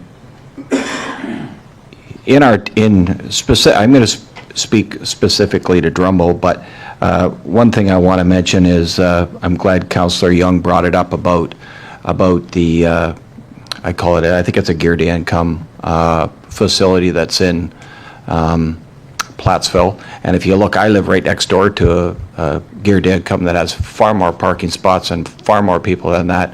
And I see the vehicles, there's never been an issue of traffic jams at that corner. I don't think 17 units is going to be any kind of traffic jam. We have to remember there may be 40-some spots, but we're not going to have 40-some cars coming out there. They'll be coming out here and there. A perfect example is in Plattsville, when that unit was put in, we had the same thing. Everybody was here worried about traffic and how much traffic it was going to bring. I don't know if any of you go to the Plattsville Arena. I go there all the time. I go to the park. I've never once gone down there and worried about the amount of traffic. So I'm really am not worried about the traffic at all, but I do think that maybe it's a very good idea to look into having that four-way stop or some safety measures of whatever they come back. I agree 100%.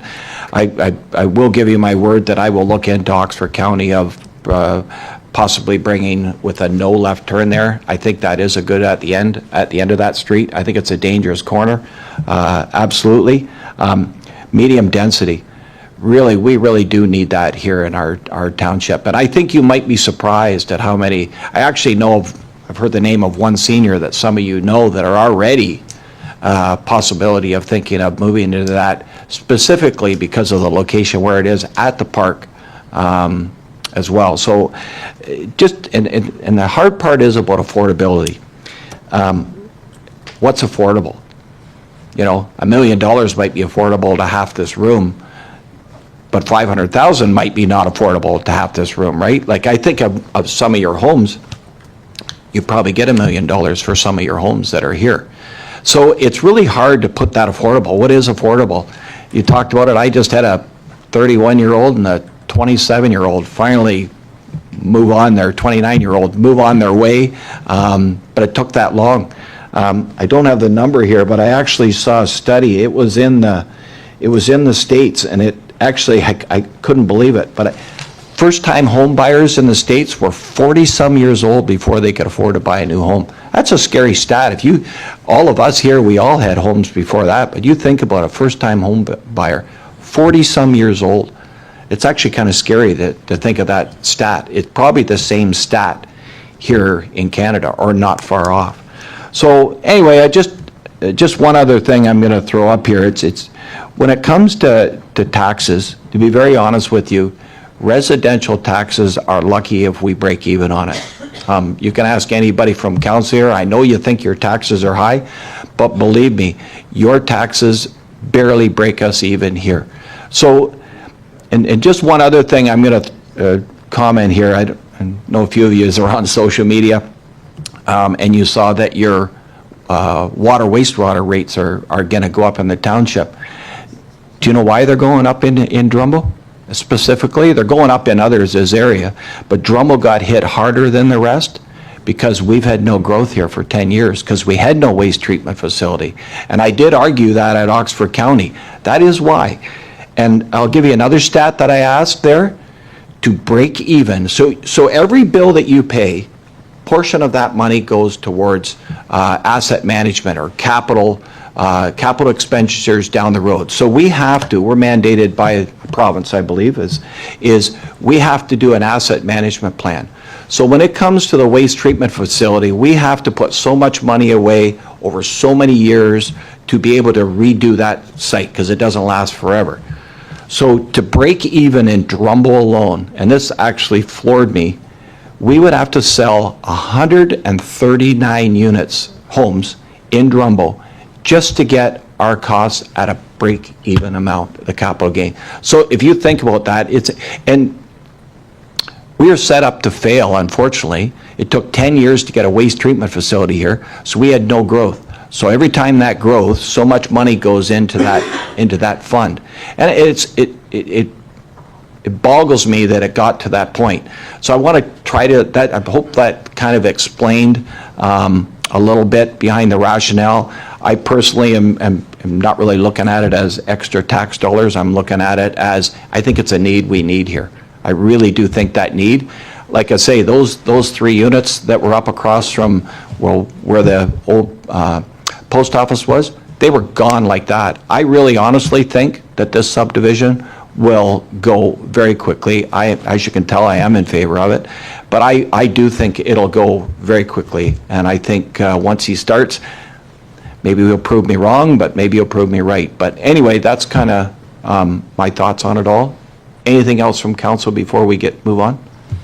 Okay, not seeing any. Okay, this application will be dealt with by council at its regular meeting immediately following this public meeting, and that will officially close the public meeting. Be it hereby resolved that the public meeting be adjourned and that the regular meeting of council reconvene. Okay, can I move or seconder, please? Moved by Councillor Barnes, second by Councillor Demers. All in favor? And opposed, if any? And that's carried. If you want to do that next, right?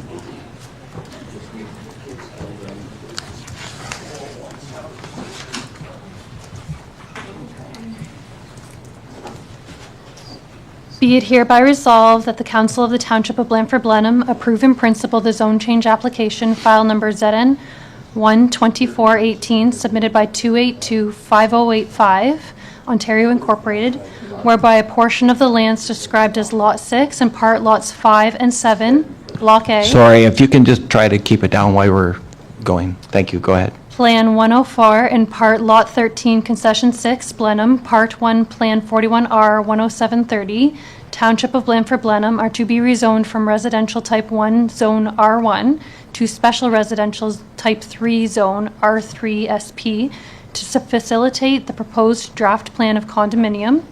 And further, that the Council of the Township of Blandford-Blenheim advise County Council that the township supports the draft plan of condominium, file number CD 24061, submitted by 2825085 Ontario Incorporated, for the lands described as Lot 6, Part Lots 5 and 7, Block A, Plan 104, and Part Lot 13, Concession 6, Blenheim, Part 1, Plan 41R 10730, Township of Blandford-Blenheim, consisting of 17 townhouse units serviced by an internal private condominium road, subject to the conditions as outlined in report number CP 2025-319.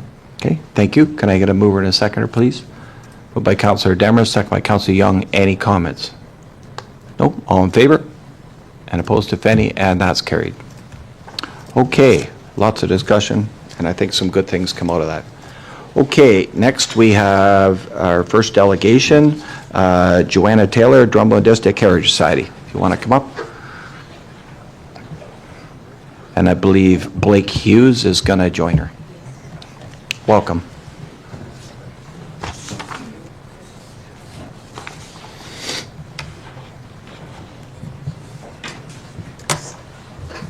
Good afternoon, Mayor Peterson, Councillors Demarest and Barnes and Young and Banbury.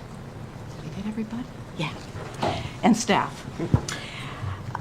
My name is Joanna Taylor, and it's my pleasure to represent the Drumbo and District Heritage Society, and along with me is the president of the society, Blake Hughes.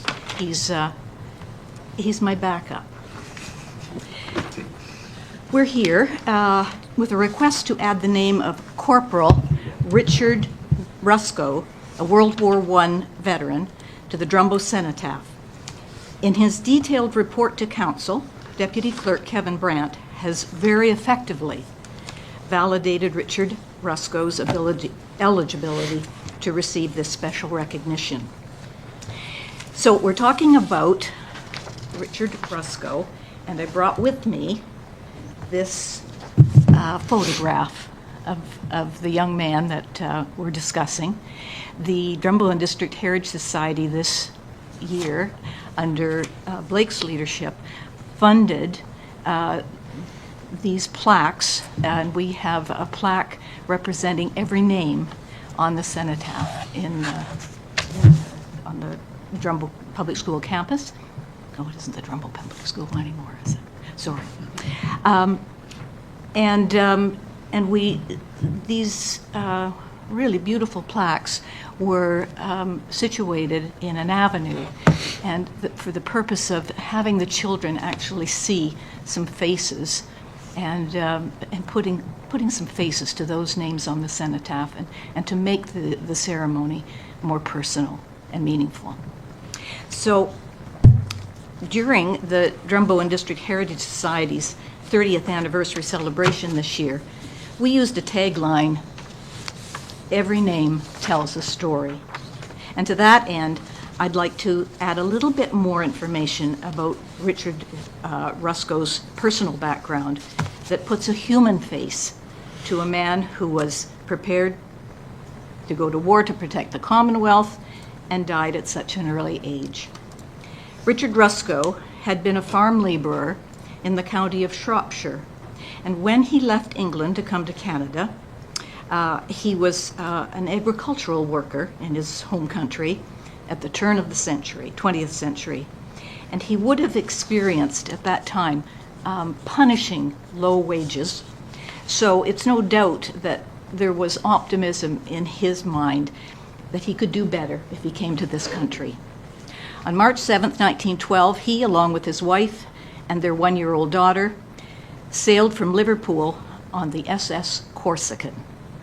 The ship's manifest details how, and quote, I'll quote from the manifest, Richard, 29, a farm laborer for the past 16 years, accompanied by his wife, Kathleen Elizabeth, aged 23 years, and their daughter, Gladys Mabel, aged 1 year, arrived in Halifax on March 16, 1912, after 10 days at sea.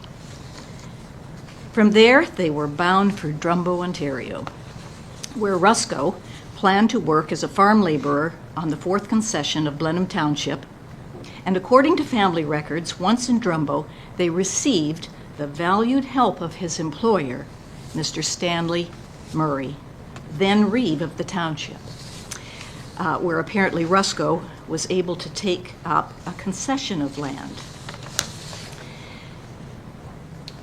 That very same year, it must have been a monumental year for them, the second child was born in August. Can you imagine all of that happening? But anyway, they had busy lives. We know little about their lives from the time they arrived until Richard enlisted in the Canadian Infantry on January 13th, 1916. Owing to severe illness, however, he was discharged on August 8, 1918, and died 2 months later at Euclid Hall Military Hospital in Toronto. After his death, Kathleen, his widow, received a widow's pension from the Canadian government, and also, according to the family, took up the tenancy of a shop to augment her income, and we consider that that was probably here in Drumbo. Nonetheless, finding life so difficult to navigate on her own with 2 children, Kathleen returned to England 1 year later, where she stayed with relatives until she settled with her children in the Manchester area. So those are just a few little background to this petition, this request that we're making to add this man's name to the cenotaph. Do you have any questions? I just comment, and I know I spoke to you a little bit beforehand. Yes. So as you know, it's the military history is pretty dear to my heart and my sisters and my mom especially, my mom that passed away, who was a member of your society, with her military books. And when I was reading that this was coming, I was very intrigued. First thing I did is I went down to check the books to see if it was there. The name's not there. So I was very intrigued about who this person was. So I tried to do some research. My sister Gail is very good, as you know, at doing this research, so I asked her as well. And the part that I kept coming up with is I couldn't understand why he was buried in Drumbo Cemetery. So that's what kept me digging. So because when I looked at his attestation papers, it says that him and his wife lived in Princeton, which may be 4th concession. I think that's the drawing line that maybe would consider Princeton. So that explains a little bit of it. And then the other part, I think it's this part that you put, it has his wife living in Drumbo in 1917. It's hard to tell, it's over 100 years ago, but I guess I'm trying to guess a little bit that probably as being a farmhand, he probably, maybe he was in, that farmer's help living quarters or whatever, and maybe when he went to war that she had to vacate. I'm just guessing on that part. So I'm wondering if at that time, why he was at war, that she moved to Drumbo with 1 or 2 children. I'm just, like I say, I'm guessing. So, and then he come back in 1918 and passed away in Toronto. So, and I asked you this, and I told you I would ask you this before when you got here. I was just curious if there was any thoughts with him living in Princeton technically and don't get me wrong, I'm 100% in favor of putting his name on a memorial wherever it goes. Was there any thought that his name should go to Princeton and not Drumbo because when he left for war he was technically Princeton? No, I can answer that, and I just want to say that actually I think this photograph came from Esther Harmer's book. Yeah. So, of course, and that her story centers around Drumbo. My family has had a connection, let's put it that way, with Richard Rusco's descendants for 7 decades. And when they reached out to make contact with anyone in Drumbo through the Drumbo Public School at the time, this would be in the early 50s, they certainly considered that their residents, their family, or their, in this case, I'm talking now about Richard Rusko's daughter, Gladys. Clearly, Gladys considered Drumbo the place where her parents lived in the time they were here in Canada. Right. So yes, they may have worked on the, there seems to be some information that would lead us to believe that he worked on the fourth concession. But in terms of their actual alliance with a community, I believe it was solidly Drumbo. He's buried in the Drumbo Cemetery. Yeah. There are the two monuments there, the family monument for him and the government's monument. Right. Military.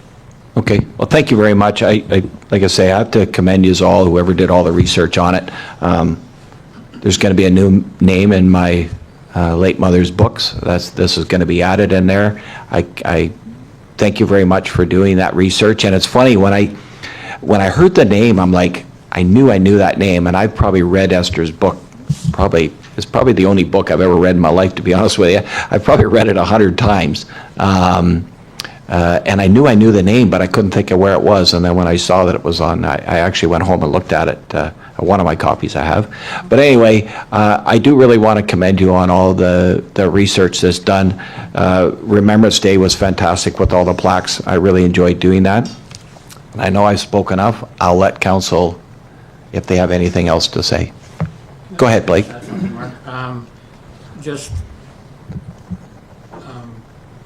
Dennis Bell was instrumental in being contacted by the family when they wanted to learn more about Drumbo and be pen pals with somebody in Drumbo, and went through with the school to try and achieve that. Laura Taylor unfortunately couldn't be here tonight, but she had some contact with the family members as well, and had some correspondence going back and forth with them, and they could probably, clarify that a little bit more if we needed to go back to it. But one thing that we did when we developed these photos for the kids to put a face to the name was we considered the school. And the school is the Blenheim District Public School, which was put together when the one in Princeton closed and the one here was rebuilt. So we honor all of the veterans, not just from Drumbo, but from Princeton as well when we do our service. Yeah. So just to bring that into it as well. It's basically, they are a family that was from Blandford-Blenheim Township, and something that should be recognized. Yeah, like for me, honestly, I was 100% when I read it. I'm like, yeah, absolutely. My whole thing was, I just was curious, should he be on the Princeton Cemetery or on the monument, or should he be on the Drumbo? 100% he should be recognized for his contribution. And but you've kind of answered questions for me. I'm absolutely fine with him going in Drumbo, but I'll let council, I'm sorry I've been speaking quite a bit. I'll let council, if they have anything else to say or questions. Councillor Demarest. Yeah, I would add too that, we always want to be true to history, right? And honor those that fought for us and for our freedoms. So we want to be true to history and want to get it right. However, I quite honestly don't think it matters whether it goes in Princeton or Drumbo, but since the family had indicated that they felt their roots were in Drumbo, then that makes the most sense, because they're the ones for generations to come that will appreciate and want a place to honor their relatives. So I'm certainly in favor of to me this is a no-brainer. Let's just do it. Yeah, absolutely. That's wonderful news. Yep. Councillor Banbury. I agree with Councillor Demarest. It's obvious, and I think Drumbo is the appropriate place. He's buried in the Drumbo area cemetery, so it makes perfect sense to me. Yeah. Thank you for all of your research and work you've done towards this initiative. We have quite a file of photos, family photos. It's a handsome, beautiful family, and on a file in the museum. So should any of you, want Yeah. to check that out, and we have some recorded verbal interviews with Gladys, but I think it's Gladys's daughter, I'm sorry. So anyway, there's more stuff in our files, and we'd be pleased to share if anybody is interested. Yeah, just, I know I mentioned about my mother's books, and I know you both know the book she has. So I have everything here that's with this package, and I will be putting his name in her books, which aren't just Drumbo, they're from the area as well. And if you think there's anything other than this that should go with that file, I would more than gladly like to take a copy and put it in that book as well. And I will make sure it gets in Princeton has a copy as well, so I will make sure it goes in both books accordingly where it should go. So thank you very much for all the work that we've done. Anything else from council? Sorry you had to wait so long. We had a very long discussion there, I'm sure, as you heard. Well, it was an interesting one. Yes, absolutely. Okay, thank you very much. Okay. You I have the have a resolution. resolution Yeah. to receive as information, and then there's And then a we'll do it staff later. report. Yeah. Be it hereby resolved that the delegation from Joanna Taylor be received as information. Okay, can I get a mover and a seconder, please? Moved by Councillor Barnes, second by Councillor Banbury. Any comments? All in favor? And opposed, if any, and that's carried. So that was just received as information, and then later on, we're going to vote on the other part, okay? Okay, correspondence specific. Niagara-on-the-Lake endorsed the development of a code of conduct for human trafficking prevention in Niagara region. Do you want to read the resolution first? Be it hereby resolved that the Township of Blandford-Blenheim supports the Town of Niagara-on-the-Lake's motion regarding the development of a code of conduct for human trafficking prevention in Niagara region. Okay, can I get a mover and a seconder, please? Moved by Councillor Young, second by Councillor Demarest, and I'll open it up for discussion or comments here if you have anything. Councillor Young, go ahead. I do have a quick comment. I had asked for this correspondence and the next one to be brought forward today, and I figured I should explain a little bit why. But this one about the work in Niagara to develop the code of conduct to prevent human trafficking, while it doesn't impact us so much here in our region or in our township of the work that they're doing, I think it's important that we support the work that they're doing. They're working to increase awareness, provide resources and education, and also prevention strategies in regards to human trafficking. And just so that there are some quick stats, because I do like statistics, so when we talk numbers, I'm not really a number person, but I do like stats. Ontario has consistently recorded one of the highest rates of police-reported human trafficking among Canadian provinces, and approximately 2/3 of human trafficking victims are under the age of 25, with the age of 13 being the average that someone's recruited. So I do think it's important that the work that they're doing is increasing awareness and sparking some conversations so that communities as a whole can have some of that safety. So that's why I thought it was important that we support this correspondence. Thank you very much. Any questions or comments on that? No? I think to the south of, or west of us, actually, there was a fairly large ring that I think got busted, or whatever the term is, not too long ago. So, you know, you might be surprised what's going right next door to you, and never know, right? We never know what's going on. So thank you very much for bringing that forward. Okay, all in favor? And opposed, if any, and that's carried. And our second one from Township of Zora. So do you want to go ahead and read it? Sure. Yeah, Sarah passed it over here. It's a big, long paper. Sorry, everyone. Whereas democracy is strengthened when all individuals can participate fully, safely, and without discrimination, contributing to the well-being of their communities. And whereas democratic discourse and respectful debate are under pressure all across levels of government, including municipal councils in Ontario. And whereas elected officials are increasingly facing harassment, threats, intimidation, and unsafe work environments, which undermine personal safety, deter civic participation, and erode public confidence in democratic institutions. And whereas social media platforms, while enabling legitimate discourse, have also amplified abusive, discriminatory, or threatening behavior for many, often disproportionately affecting marginalized populations, discouraging many from seeking or remaining in public office. And whereas freedom of expression is a cornerstone of democracy and must be safeguarded even as we combat unlawful harassment, violence, and hate. And whereas the Association of Municipalities of Ontario's Healthy Democracy Project has identified troubling trends in declining voter turnout and a reduction in candidate participation at the municipal level. And whereas grassroots and national initiatives such as Halton's elected representatives, the HER campaign, and the Parliamentary Civility Pledge led by the Canadian Association of Feminist Parliamentarians demonstrate a growing commitment to fostering respectful, safe, and inclusive environments in political life.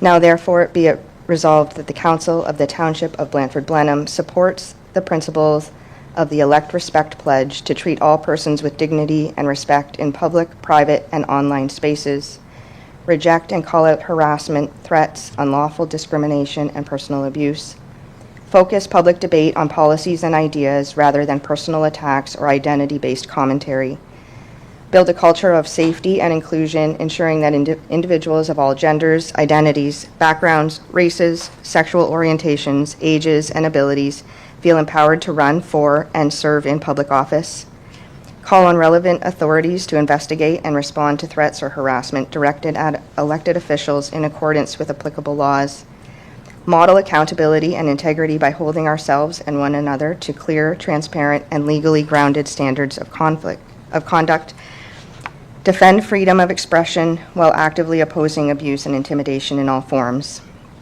Also, that it encourages elected officials, political organizations, municipalities, and members of the public to sign and support the Elect Respect Pledge by visiting the website, and that it directs that a copy of this resolution be sent to the Association of Municipalities of Ontario, the Federation of Canadian Municipalities, members of provincial and federal parliament, the Ontario Provincial Police, the Royal Canadian Mounted Police, the County of Oxford, and all area municipalities within, Halton elected representatives, and Canadian Association of Feminist Parliamentarians. Okay, thank you very much. I'll ask for a mover and a seconder. So moved by Councillor Young, seconded by Councillor Demist. Now I'll open up for comments or questions. Go ahead. Okay, I had written them all together, so I'll add my second piece there. And this is just about this pledge that we just heard. It's a very long pledge, but we do have a code of conduct that we as elected officials follow, and it speaks to many of the things that are on this, but these concerns continue to be problems across the municipalities, both in how staff are treated and those in elected positions. I've said this before, I feel very lucky to sit at the table that I do. I always feel supported and am able to have respectful conversations that are generally positive in our community. However, it's not always the reality for many. And when social media comes into play, we've seen that it can change things very quickly and result in a lot of negativity and disrespect. So when I read things such as this correspondence and some of the comments that are out there in the world on how poorly some people are treated, it has the potential to affect a whole community. And I know that it's important for us that sit here that we have open, respectful conversations and debates. However, when people aren't treated with dignity and respect, it can limit conversations. And when I read too about people not wanting to, or being deterred from sitting at this table because they've witnessed some of the behavior that happens out in the world, that's kind of alarming for me. We want people to feel that they can be an advocate for our community, and if they're deterred from that because of the way other people are treated or how they may be treated, that's alarming, I think, for myself anyways. So I just think it's important that we value, or that we are showing we value respectful interactions, and we want to encourage a community that people feel safe and empowered. Thank you very much for that. So anybody have anything else to say, questions or comments? Councillor Demers. I guess just add to what Councillor Young has talked about today. She and I had a conversation a little bit earlier today about this very thing, and about pending elections and the way society has evolved in the last 10 years or so. And it saddens me that we even have to have something like this to encourage people to behave in a positive way. But unfortunately, it's become necessary. And I wonder if when, as we're coming up to another election in a year's time, if this commitment could be part of the package that goes out to potential folks running for mayor or councillor, because it's so important that not only those individuals commit to this, but are also willing to set the bar high in how we behave in this council. Like Councillor Young said, we're very fortunate. We have a wonderful council. We have some great discussions, but at the end of the day, it's all very constructive. But that might not always be the case. And I think it's really important for people to commit to this on council, but also set the example for our community and how what acceptable behavior is. So that's all I have to add. Okay. Anything else from council? I just make a comment as well. The hardest part is making decisions here. And the people that were here tonight on that decision, I always say when I come in the door, my friend hat is at the door and my mayor hat is here. And when I was council, my council hat. And that's the hardest part. Like when I look at the people that are there, I'm a Lions Club member with a couple of them. I played ball with 3 of them. I know them all personally. I've been at probably just about every single person's house at one point at a time, and not for this kind of stuff on a social aspect. And that's the hardest part, is coming here and making that decision. As you mentioned, it may not be a positive decision, but you have to make that decision what is right for the township. And when I say the township, yes, the residents are part of that township, but you have to look at it as a township as a whole. And that's the hardest part about sitting here, when you're looking at people that you consider as your friends, and I hope they're still my friends, but you consider that part of it. That's very difficult. I had somebody say to me one time, don't take this personal, but, and I looked at him and I said, okay, are you going to say something personal about me or my family, or about a decision that I make at council? They said, oh no, it's about here. I said, then it's not personal. Decision we make here isn't personal. It's what we do. It's what our job is. And I've often said, and I know some people aren't on social media. Social media can be such a great tool for information and things, but it's also can be one of the worst tools for information. I don't think there's one of us sitting here council-wise, and I know some of our staff, that hasn't been berated on social media.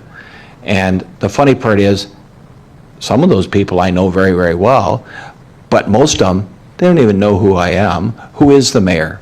Well, obviously you didn't vote at the time. You don't even, that's the way I kind of look at it. But that's where it's very difficult. And I know people that are great candidates. And, I said, would you be interested in running or whatever? And I would say 90% of the ones say, I wouldn't run because of the abuse that you take on social media. And that is really a shame that all of us have to take that abuse. We're here, believe me, we're not here for the pay. Anybody that thinks they're here for the pay has no idea. Not here for the pay. We all took on this job to make things better. And I commend you on that. We've all had that same issue, every one of us here and some of the staff. So I agree 100%. Maybe that should be something that's in a package. I think a lot of people, and I was no different. I was going to come in here and change the world. And then all of a sudden you find out that there's procedures and there's standards. You just can't, just doesn't happen overnight, right? So I commend you all for being here, and I commend you for bringing that here, and thank you very much. Yeah, I would support it 100%. Councilor Banbury? Yeah, I think the bar has been lowered so much by, the mainline media with what's going on in the United States. Every stinking newscast, 2 or 3 items are about Trump. and he's the lowest of the low in my personal opinion.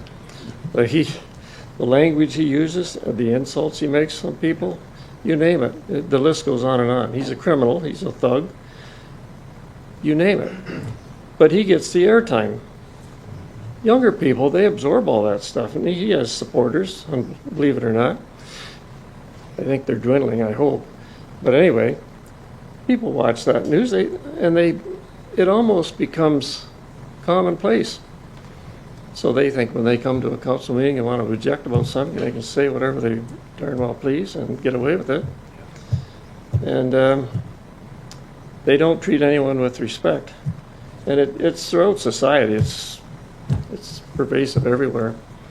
So I think we need something like this to distribute it to people and let them know what they're getting in for. And hopefully, I doubt if it ever happens, that things will get back to a kind of a normal tone, but it's going to be a long ways off. You know, even since you and I got on, Bruce, it's changed dramatically in the last 10 years, 15 years. Screwed things up. Yeah, it did. But then the election in the States and yeah, just the world as a whole is all screwed up right now. Even worse. Every year I say it can't get any worse than it did last year. Yeah. And every year it makes me wrong. It's worse. Hopefully it's got to turn around sometime. I hope you're right, Bruce. We can affect things at home, though, right? Well, that's right. We're kind of a microcosm. So if we can do things right here, and if other people, municipalities, do things right, then maybe overall. Yeah. And I mean, you look at the other part of social media now, people are going on there anonymously. Yeah. I won't even respond to anybody if you haven't got the courage to put your name on there, I ain't commenting. Anyway, we could go on, I think, all night long. We've been going on at it for a while. So anyway, yep. All those in favor? Opposed? I'm sorry about the 100%. personal attack on the president. Oh, well, I listened to Mr. Ford there a week or two ago, and he was a lot worse than you on him, and he's got a lot more clout than you and I have. I was there as well. Yeah, absolutely. Okay, and we'll go on to our last one, General, our Ontario Provincial Police Report. Sorry. Oh, sorry, yes, sorry, I missed it. Here, there's a minute, it's Susie Burley, Blandford-Blenheim Helping Hands Food Bank, recommendation. I don't know if anybody else wants to comment a little bit about it. I can as well. Councillor Demarest, I'll let you comment first. Yeah, certainly Trevor and I have had some discussions with Susie about this issue of storing the food for the food bank. And, we were so lucky when Mark's mom was able to store it at her house, and now someone else has sort of taken that up. But the food bank really needs a permanent home for this, and their intention is never to have sort of like a retail space where people show up and traditional are given food. It's really just a place to store so that she and her volunteers can manage the inventory. We do have underutilized space in the township, and I don't think it's a big stretch to think of at least a couple places where we could set up a dedicated area for the food banks. So would love for to reiterate what Susie has brought forward. Let's figure out how we can help them. Like, it helps everybody in the township. Man, we have such a viable food bank. It gets so much support. I'd hate to see something happen just because we didn't have a place to store food. So we need something permanent for sure. Anybody else on council? Yeah, 100%. I have a very big personal connection to this. I couldn't even tell you how many boxes of food I packed, or how many times I had to put my glasses on so I could read the expiry date and then try to understand what the expiry date even is. Marking food, looking for places to take the food that's outdated. We got a good network for that, farms now. It's really changed. Like, sometimes, I think the highest we ever had was 18, I think, families, which is sad. We're definitely not there right now. But yeah, 100% I support if we can find a place to put this. I think it's a great, it's really, I kind of remember Trevor and I sat here and we brought 18 groups forward from across the township, and I spoke about this the other day, is that, it's very difficult, Drumbo-Princeton connection, Bright-Plattsville, Drumbo-Plattsville, they all wanted to do this at one time. And pretty much the 18 groups sat here and we decided that this was a good thing for the township. It really was, everybody was on the same page, and it's amazing. I never would have thought that it would go to where it is. Food is coming in from all over the township. We're getting donates of cash coming in from all over the township, and I think even outside the township. So it's fantastic. I think it's probably one of the best things that come out of this. Unfortunately, for people, it's not maybe, it's too bad that we're at that stage in our society. I don't think it's going to get better. I think it's going to get worse. So I think it's fantastic, and I 100% support that we give staff direction to see if we can find a place for this. So, anything else from council? Councilor Bamber? Mr. Mayor, I just wondered, do you have any suggestions as to some potential sites? Yeah, there's a couple. Is it something we want to say, I or? want to discuss that. No, that's fine. Yeah, I know the food booth at the Drumbo Park is one. I don't know where else. I know we had talked about Richwood at one time, was another one, because really it's not used at all. Yeah, Trevor and I actually met with Susie at the food booth in Drumbo at the park. And one of the nice things about that is that it's close to her. Mm-hmm. Like, she doesn't live very far, and she does most of the hands-on work. The food booth doesn't get fully utilized. And when it does get used now, it's really just the front part. And the windows at the front. So, if there's fundraisers going on, it's, just to keep the pop cool. Nobody's cooking in there anymore. So one of the things we looked at is possibly splitting that space in two and just building a simple wall. There's 2 doors to the outside, so it would be very easy to do. That's just one place. I'm sure there's others, but that place would lend itself well, and it would be enough space because she didn't need a lot. Would security be an issue? Those doors, those are steel doors. Yeah, it's pretty solid over there. Yeah. I mean, it is what it is, right? If somebody wants to get in anywhere, they'll get anywhere. One thing I'll say about Susie, she's a very humble person. She never liked the photo ops, so I was always the one that did the photo ops, but Sue never wants that. It doesn't surprise me she's not here today because she doesn't like that part of it, but she's very humble that way. But she's done phenomenal for, if you knew how many families that, the best part, but the hard part is when you hand somebody food and they're literally bawling. It's very humbling, very humbling. So, okay, I think we're all right. Anybody else? Okay, go ahead. Be it hereby resolved that the correspondence from Susie Burley regarding the Blandford-Blenheim Helping Hands Food Bank be received as information, and further, that council directs staff to bring forth a report regarding the viability of a municipal space for food bank storage. Okay, can I get a mover and a seconder, please? Moved by Councillor Demers, second by Councillor Banbury. Any comments? All in favor? And opposed, if any? And that's carried. Thank you, Council. Okay, and our last correspondence is General Ontario Provincial Police. I want to go ahead. Be it hereby resolved that the general correspondence item be received as information. Okay, can I get a mover and a seconder, please? Moved by Councillor Barnes, second by Councillor Young. Any questions or comments on the police report? Nope, all in favor? And opposed, if any? And that's carried. So we're just at staff reports. Does anybody want to take just even a 5-minute break? Because we're probably going to be, I would think, at least another hour, I'm guessing, because we have closed sessions. So do you want to just, okay, let's just take a 5 or 10-minute break, and then when council comes back, we'll go. Okay, thank you.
Okay, let us know when we're online. Okay, we're ready to go, and we'll start with our staff reports, and Ray, our Chief Building Official. Welcome, Ray. Well, thank you. Good evening, Mr. Mayor, Council. If I may, I'd like to summarize the activities of the Building Department last month. We issued another 13 permits. And again, if there's any questions, I'd be happy to answer them. Any questions from council? Nope, I'm not seeing any. Okay, go ahead. Be it hereby resolved that report CBO 2511 be received as information. Okay, can I get a mover and a seconder, please? Moved by Councillor Banbury, second by Councillor Young. Any comments? All in favor? And opposed, if any, and that's carried. Thank you. Thank you very much. Okay, and our next report is Drew Davidson, Director of Protective Services. He's not here today, so our CEO would take that. Thanks. Through you, Mr. Mayor. As you said, presenting this report on behalf of the fire chief, who's away. Mic up a little bit. Just presenting this report on behalf of the fire chief, who's away at a conference at the moment. I'll keep it brief. Just a few updates from the month of October. We had 3 new recruits that joined Station 84, being Mark Reed, Nick Deo, and Quinn Bruder. And then there was 1 recruit, Brandon Hasty, that joined our Station 82. All those new members are completing their onboarding and initial training requirements. Additionally, just a quick update on Station 81, on the new fire station in Princeton. Everything's going to plan. The majority of the underground services have been installed. Site grading's near completion. No issues there whatsoever. We've been really pleased with the work that the contractor's done to date. And finally, I'll just note he's listed a few upcoming departmental events, mostly related to Christmas. So we've got a parade in Bright on December 6th at 2, parade in Plattsville on December 6th at 6:30, a Christmas kids party at the Centennial Hall in Princeton on December 13th, and finally a Christmas parade in Drumbo on December the 20th. Is it the 20th or 19th? Yeah, I thought. My apologies. Yeah, We'll have to get that updated. Yeah. Yeah, it is the 19th, I Okay. believe. It's a Saturday. Okay. Friday. Or Friday, sorry, yeah, 19th, yes. Okay. Anything from council at all? No? I just want to, I know he's not here, and I know we did. Some of council was at the Firefighters Appreciation Night the other night. It was actually a very good night. It was nice to see the new recruits. Unfortunately, they look really young to me. But anyway, it was a really good night. It was very well attended. So really good awards. I think, was there somebody got 40 years, I think, or was it 35? 35. There was a 35, yeah. I think there was actually a couple, I think, maybe at that. No, I think, what's his name? Mullen from... Blake from Princeton. I think he got 40 years. I think so. Anyway, that's a long time to be on there, for sure. And it was a great night. The food was fantastic. It was really a good night there. So I just thought I'd throw that out. Do we have another meeting before the 6th? I think.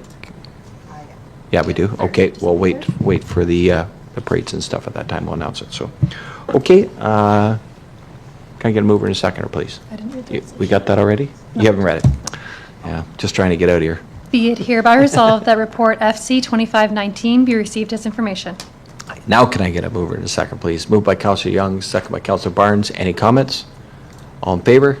And opposed, if any, and that's carried. Thank you. Okay, and our next one is Trevor Bear, Manager at Community Services. Welcome, Trevor. Afternoon, Council. Here to do 2 reports tonight. One is the booking policy report. We've established a booking policy. This will help guide staff and user groups how to book our facilities, invoicing terms.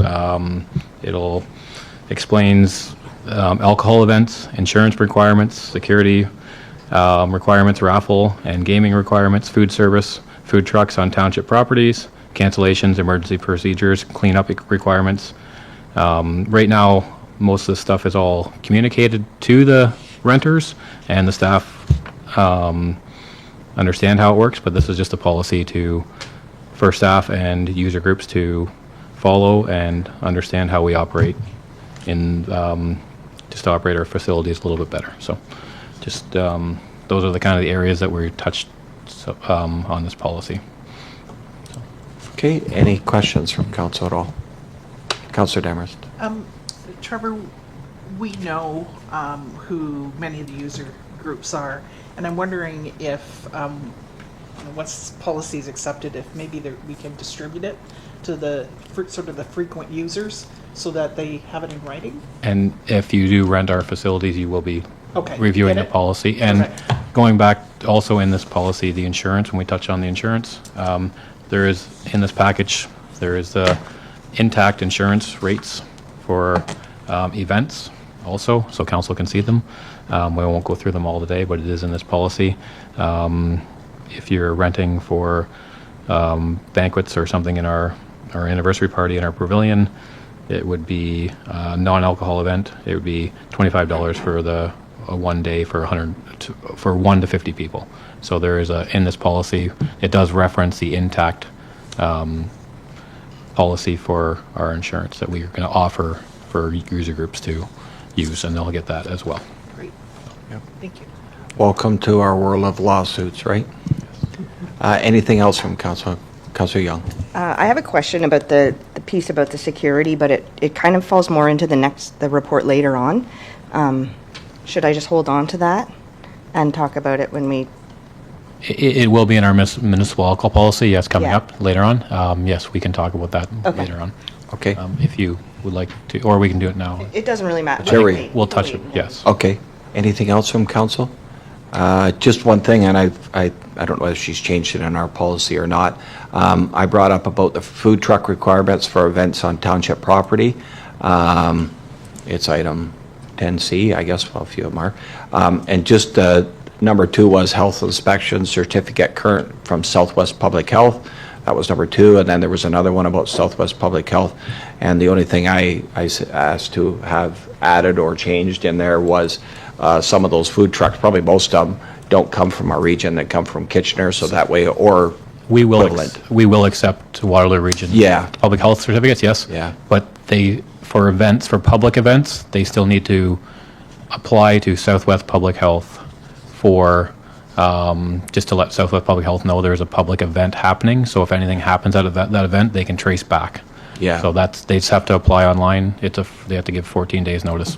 But Yeah. that's through the Southwest Public Health guidelines. So that would be the person running the event, not yes. necessarily the food trucks Right, themselves. yes. Yeah. They just have to, the food truck but we're going to be going through the person running the event for the food truck certificates too. Yeah. Like we're going to be we're not dealing with the food trucks, we're dealing with the person that That's runs. right. Yeah. Right, so. Okay. Anything else? Okay, go ahead. Be it hereby resolved that report CS 2523 be received for information, and further, that council adopts the township-wide facility booking policy as presented in report CS 2523. Okay, can I get a mover and seconder, please? Moved by Councillor Banbury, second by Councillor Barnes. Any comments? All in favor? And opposed, if any, and that's carried. Thank you. Okay, Trevor, your second one, the fencing at the Princeton Park. The Princeton Park fencing report. We're looking for direction today from council to put it into the 2026 budget for which direction we're going to go with for a potential fence at the Princeton Park for the 2 people that, one business and one household request a fence to split with them. We have many options here. This is a follow-up report from August 6th meeting. Our option 1 is to stay status quo and not do anything. Option 2 would be install signage, and so people can know where the boundaries are. Option 3 would be share a chain link fence, and option 4 would be to do a wood post fence, just a 2x6 rail post like we have around the splash pad here in Drumbo to establish a boundary. That's it still establishes a boundary line for people, and they understand where the fence and where the park lands will end. This fence will be put on the person's own property, so we don't have to put it in our asset management plan and replace it in the future. It would just be a split with them, and the people would be doing all the legwork for it. We would just be making sure it got done, and we wouldn't be doing the fence ourselves. So we're just looking for a direction of where to go and how to do with that request that came to council. So there's Okay, I just have a question. Actually, I just thought of it, but so I'll just use the chain link because it's in front of me. So the chain link fence, that's for the 2 properties all the way down?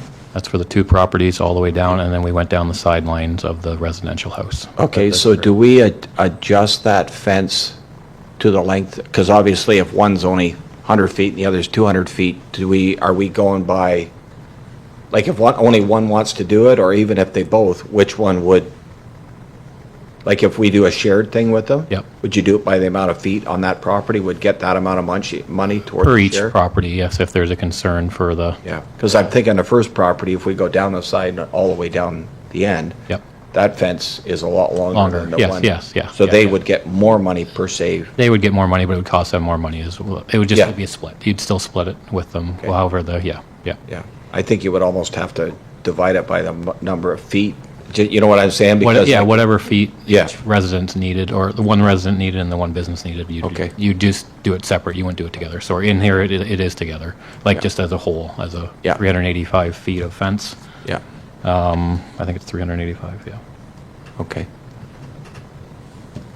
So yeah, just looking for a direction. Councillor Young. I don't have any questions. I just had a comment. Well, maybe it's a question, I don't know. A questionable comment. Yeah, it is. Because I had kind of mentioned it one other time, I think maybe on it when we were out there in Princeton. This is good. When I take my kiddos to baseball diamonds, I don't typically look up where they are. Like I just drive till I see the lights. That's really what happens. It's not maybe responsible, but that's what I do.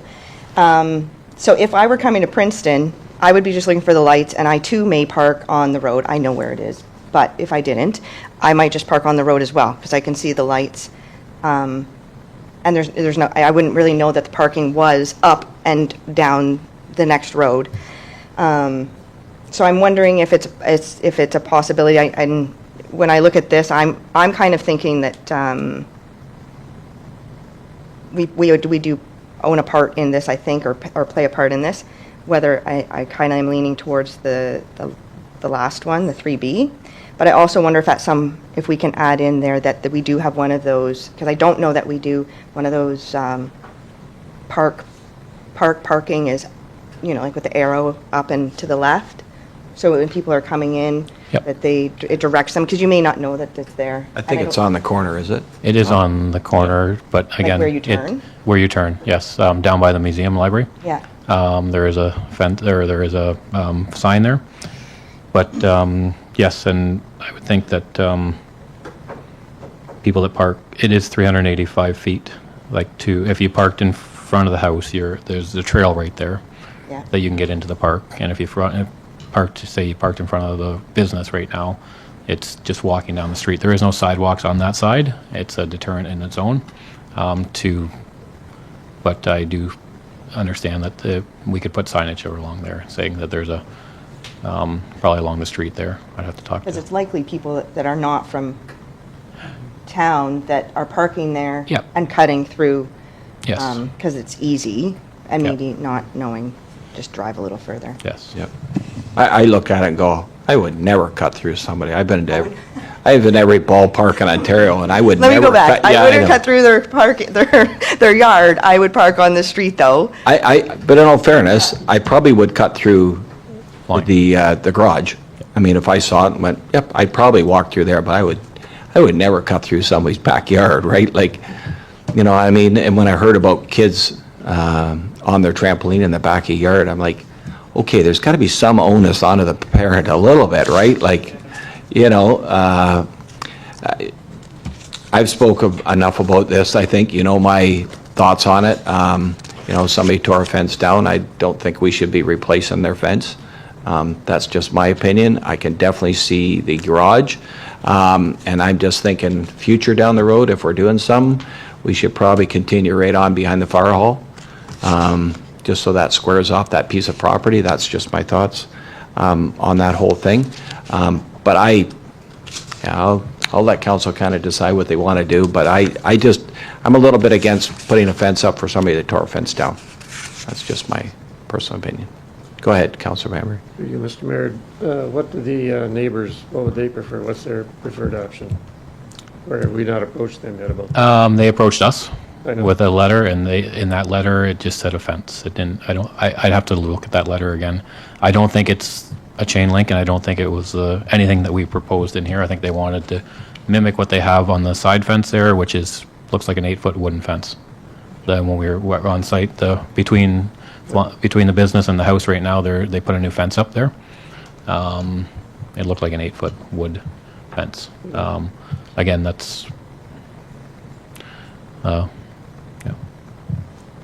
We didn't put that in here, but we could look at that as in the budget point of view too. I mean, we could go back to them and say, what are you thinking? But this is just options to, this is what we're going to do, and Would there be any way we could combine option 2 and option 3, like use a wood post with 2x6 rail, and then put up ample signage as well? oh, Or yeah, would that not? the signage is, yeah, we could put that in the budget, but signage and option 3B, yeah. Like ideally, a chain link fence, that would solve the problem, but it's Yeah. going to be the expensive. Maybe the And neighbors wouldn't want to pay for that either, I don't know. Yeah, I don't know, like I said, I would think that they'd want the fence that they kind of put up between there, but they didn't. They just asked to share a fence, and this is a 3-rail fence that we have over here in the park. It looks nice. I don't know, kids, it's just the right height. The kids might try to jump over it. And yeah, it just, you're trying to establish a boundary. Yeah, that's all it does, really establish the boundary.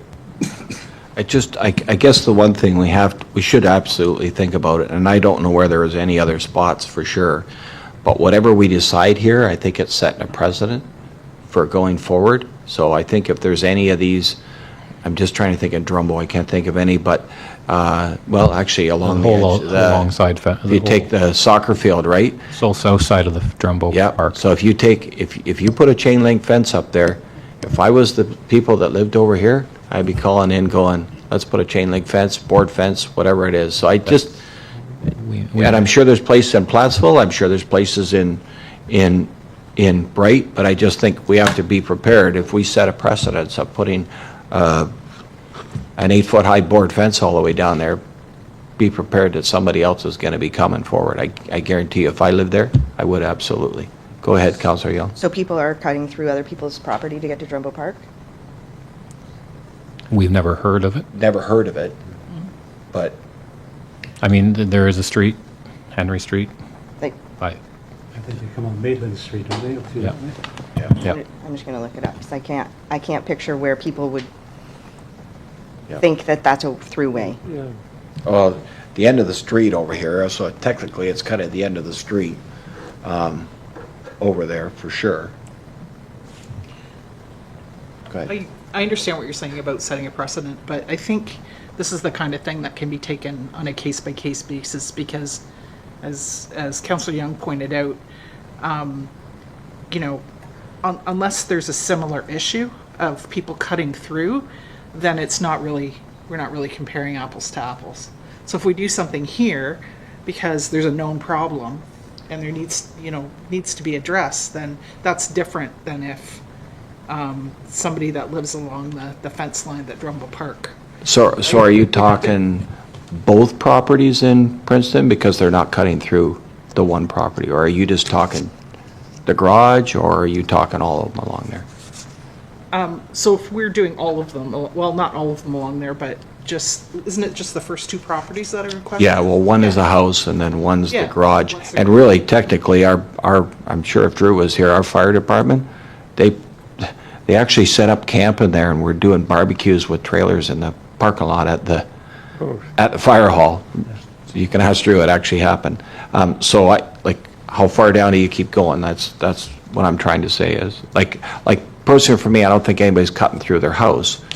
Through Jared's, 100%. Through the fire, 100%. So when you're talking fence, are you only thinking Jared's and down, and not the house? Because the first one is a house on the corner. Yeah, so I'm just thinking where, just the two properties, the house and I don't think we need to go all the way down. Is anybody else complaining about it? I think we do it if we have to or if there's a problem, but if nobody else is asking, or, expressing an issue with it, then. Yeah, but we had a fence in the yard and they tore it down. Is it the owners that are there now? In the house, in the residence, yes. Is it our fence or their fence? What they tore down? I don't know. Anybody know? Who knows? It was, not sure. I don't know how great the fence was, I don't remember. It wasn't. But they took the fence down in their backyard. Anyway, we could debate this all night long, so whatever council thinks, I'm okay. I think I've said my spiel enough. You can try things and see how it goes, like signage, and then work your way up if it keeps getting complaints.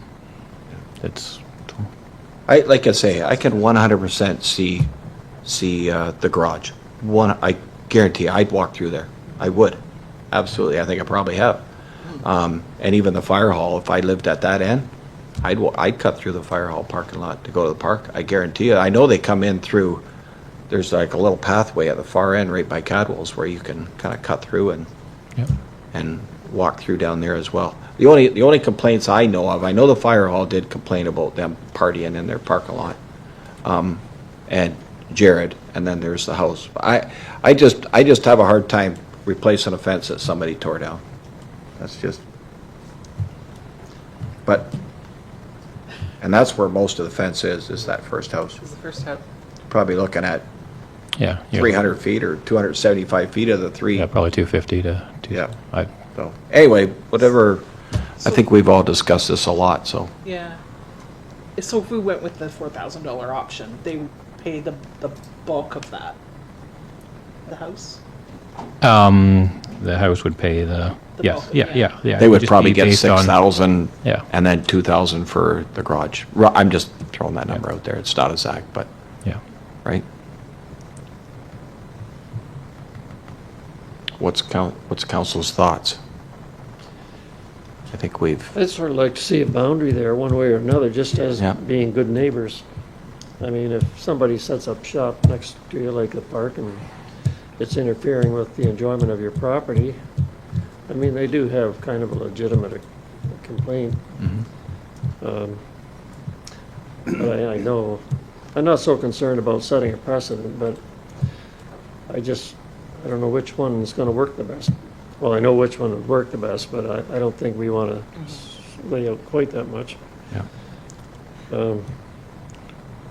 I like the aesthetic of the wood fence, if it's like the one that we have around the splash pad and drum. Yeah, it's a one. Yeah, it's a round post with 2x6. So one rail fence down there. Yeah, it's not kind of blends in nicely with you know the park and everything there. Yeah. Just curious, I know we have fence bylaws. What is the fence bylaw for, do you know off the top of your head, for property? Like, there's a guy right down there. Do you know, like, is a one rail fence a proper fence for fence bylaw? Because we might be plugging a dead horse if it's not. What would you like to know about fence bylaw? So can we is a one rail fence, because I know there's standards of what fences you can put in there. Is a one rail fence considered a proper fence for this application? Of course it is. Okay. Of course it is. Now, of course, if they have a pool, they have to do a different kind of fence, a non-climbable fence, which that 2-rail fence would be definitely climbable. Yeah. And of course, we have in our bylaw that it has to be a maximum of 8 feet tall. Okay. But there is no minimum. Okay. I just wanted to make sure that a fence with one rail was considered an actual fence in between the property. I didn't know if it had to be a certain amount for. No, not unless there's a pool. Okay. There are no regulations. And then that would be their issue anyway. Yeah. Okay. Thanks, Joe. Thank you very much for that clarification. Are we talking about just one rail along, or two? So it'd be And then- one with one just exactly like the splash pad here. It would be 2x6 with one Round 2x6 post. and round post. Well, I was thinking there were 2 rails over on this one, but just it's just one, One rail. okay. And lots go around the one in parking lot. There's 2. Yeah. Maybe we'll see that there. Yeah. That would make it a little more difficult for people to get through or over. Yeah, 2 rails, maybe a little bit higher I fence. think you're Not two for a rails, kid. One rail is just, you're establishing a boundary. Yeah. Yeah. And if the one or 2 rail, you're just like, it just tells you, don't go on here. And we can put signage on the fence, probably. Yeah. This is not- I'm in favor of putting in an electric fence. That might not pass bylaw. Yeah. Is that to keep Trump out, like you commented earlier? Yeah. Okay, go ahead, Tina. I was Councillor just Young. going to add that I think, too, I think some kind of boundary just needs to be, we need to put something there. When I look at any other of our parks that are actually like the usable space of the park, not a green space, there's not another one in our township that has a facility less than 10 feet from someone's house. It's close, like it's very close. So, I mean, if we had that issue somewhere else, I would say we need to look at it as a whole, but I really don't think this is a precedence we're setting. I think it's a very different situation than everywhere else. So what's council thinking for a fence? Are you thinking of just the one rail wood fence? I think so, as long as it's posted well, right? Yep. Just one suggestion. I'm absolutely okay with that if that's what council thinks. Just one suggestion. I think maybe we should look at continuing it behind the fire hall, because if we decide, right, that if council decides in future that we don't want the fire hall and it goes to somebody else, we're right back in that same situation. I'm just thinking it's a lot cheaper to do it at one time, and it would close that piece of property off for us. Just a thought. So we would have to pay for the full amount of that, though? We would have to pay for the full amount of that fence. Just a thought. Maybe Yep. hold off building it until we put the septic system in. Yeah. Yeah, through you, Mr. Mayor, I think staff will certainly bear that in mind, and if that's the direction that council moves in, and we can bring maybe some consideration, discussion on that in the forthcoming budget. Okay. That way council make a final decision on it. Okay. Yep. Okay, is that council's direction then? Wood posts, one rail? And signs. Okay, let's make it happen. Okay, that's for consideration for the budget, right? That's not just Yep. happening. Yep. Okay, go ahead. Be it hereby resolved that report CS 2524 be received as information. And further, that council directs staff to include option 3B as outlined in report CS 2524 in the 2026 operating budget for a shared cost wood post single rail fence installation. Okay. All right, are you going to move her in a seconder? Moved by Councillor Barr and second by Councillor Demarest. Any comments? All in favor? Perfect. Took a while to get that one done. Okay, and next is Denise, our Director of Finance. Welcome, Denise. Thank you. Good evening, Mayor and Council. So this is the third quarter variance report. So we've done some projections for year end, and it's looking very good. We have seen some unexpected revenues this year, including another WSIB rebate that the province has already let us know of this year. The interest we've been collecting a little higher than what we expected due to some of our capital projects not being completed, so we've got a little more cash in our account we're collecting interest on. We had some turnover in a couple of different departments, both community services and finance, so we have a little bit of a salary gap there. So we are looking for a surplus at year end. And in regards to the capital quarter report, like I mentioned, there are some projects, larger projects, that won't be completed until next year. Okay, any questions on that report? Councillor Demers. Just a quick one, Denise. When we do our contributions from reserves, do we do those contributions just to the extent that we've used the reserve, or are you transferring over like a budgeted amount? Do you know what I'm asking? Yeah. Yeah. So in the operating report, that's what you're looking at? Yeah. So you're looking at the year-to-date, or are you looking at the projected year-end balances? I'm looking at the projected year-end balance. So that would be according to the capital that we're completing, that we're expecting to complete. So it's being this year. transferred just to the extent that Yes. we use it? Okay, Yes. that's what I wondered. Thank you.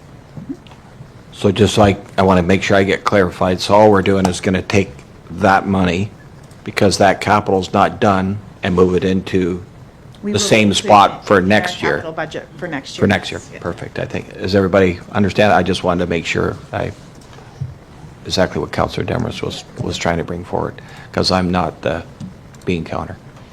Sorry if that's not the correct term. Do we have to read that? Yes. Okay, anything else? Okay, go ahead. Be it hereby resolved that report TR 2515 be received as information. Okay, can I get a mover and a second, please?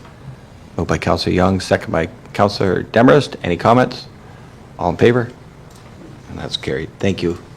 Okay, and our next report is Kevin, our Deputy Clerk, Communications Coordinator. Thank you, Council. Mr. Mayor, through you, this report recommends the addition of Corporal Richard Rusko to the Drumbo Cenotaph. Staff, in conjunction with the Drumbo Historical Society, have completed research confirming that Corporal Rusko meets the eligibility criteria for inclusion. And this is supported by both Veterans Affairs Canada and the Canadian War Graves Register. His name was not previously included on the cenotaph, and adding it now would correct this historical oversight. This action is also consistent with the township's asset naming policy, which treats the cenotaph as a commemorative asset. This policy provides a transparent and consistent framework for adding names, ensuring that decisions are supported by proper documentation and brought forward to council for approval. The addition aligns with how other municipalities update their cenotaphs when new information comes forward. The cost of the engraving is $566.13, with funding available through the township's public relations budget, and the work can be completed by Ingersoll Memorials in 2026, who have historically done the engravings on that cenotaph. Overall, this recommendation supports our strategic priorities by preserving local history, ensuring inclusivity and recognizing all eligible veterans, and maintaining the accuracy and integrity of our community monuments. And I'm happy to answer any questions. Any questions from council at all? Not seeing any. Councillor Bambury. I wonder how this gentleman's name was overlooked in the first place. Was it? Yeah, I don't know. If you look in the Drumbo History Book of Esther's, there's a picture, and it's of the whole, there's a whole group of men from Drumbo that was taken in front of what were Tito's Pizza is today. It was a Royal Inn back then. So it was taken from there. Like I say, all the books that my mom has, I never would have thought of it, and when they brought it up, that's why I researched it, because I'm thinking, why isn't he on a monument now? And I don't know whether it's because he passed away after he returned. Yeah, from what the research I saw from it, he got influenza, which back, I think, in that time frame, that's when the big influenza pandemic was. Spanish flu. Yeah, went through. So he actually died from that, but he was sent home because he got sick from that. Yeah. And then he died 2 months later in Toronto. So why his name never got on? Yeah. That's, like I say, that's why it was missed. I have no idea. Simply because he didn't die overseas, he died here. No, he actually died here. I see what you're saying. Yeah. On the battle. Yeah, I don't know. Yeah. There must have been some reason. But his actual Army is entitled. It actually says he died from service-related war, yes. right? Related to war. Yeah. So why it wasn't put on, I don't know. What the, I know a lot of it back then was. It was where you lived at the time, and if you died from there. So whether because his name was overlooked at the Princeton stage, that because he actually technically had that Princeton address, even though it was all here, I don't know. Yeah, it's hard to say what happened 110 years, 15, 20 years, whatever ago. So, okay. Can I get a mover and a seconder, please? You haven't read it yet. Yeah, I didn't think you did. Go ahead. Be it hereby resolved that report DC 2517 be received as information, and that council authorize the addition of World War I veteran Corporal Richard Rusko to the Drumbo Cenotaph, and further that staff be directed to engage Ingersoll Memorials to complete the inscription with costs to be funded through the township's public relations budget. Okay, can I get a mover and a seconder, please? Moved by Councillor Barnes, second by Councillor Banbury. Any comments? All in favor? Opposed, if any, and that's carried. Okay, and Sarah Basson, Director of Corporate Services. Clerk, you have a couple of reports. Good afternoon, members of council. You have before you report number DC 2516 regarding an update to the municipal alcohol policy. Staff are proposing to significantly update the corporate alcohol policy, and the reason behind this is to coincide with the booking policy that was just passed in order to mitigate harms while minimizing liability and property damage. The proposed policy imposes additional requirements beyond the special occasion permit, which is required by the Alcohol and Gaming Commission of Ontario. Staff completed a municipal scan of alcohol policies, resulting in a first draft of an update, and then staff further consulted with Southwestern Public Health for their health and safety expertise, resulting in further edits. One of the major deviations from our current municipal alcohol policy is the recommendation for the requirement of security personnel. And staff are working on an internal document that would help classify events that may or may not need security personnel. In looking at area municipalities, East Zora-Tavistock Township, Zora Township, Wilmot Township, Norwich Township, and North Dumfries require security at events with alcohol and at which the public are invited. The proposed requirement for security is not meant to deter individuals and groups from booking municipal facilities. So staff inquired with licensed security companies, one of which quoted security guard services at about $30 per hour per guard. Every renter who indicates alcohol will be present at their event will be required to sign off on the policy. Right now they're already receiving the policy. We'll have them sign off on the policy. And should council agree to the proposed updated municipal alcohol policy, staff would bring back a bylaw at a future meeting in December. Okay, any questions from council on this at all? Councillor Amherst. Yeah, with respect to the security guards, so the idea of making this mandatory is to mitigate liability, I assume, even though that the whoever is hosting would have their own insurance. The assumption is that if something happens, we'll get named, right? Okay. What's a security guard going to even do if somebody gets in a fight? They're not going to stand in the middle of it. Mm-hmm. I guess I don't really get the purpose of it.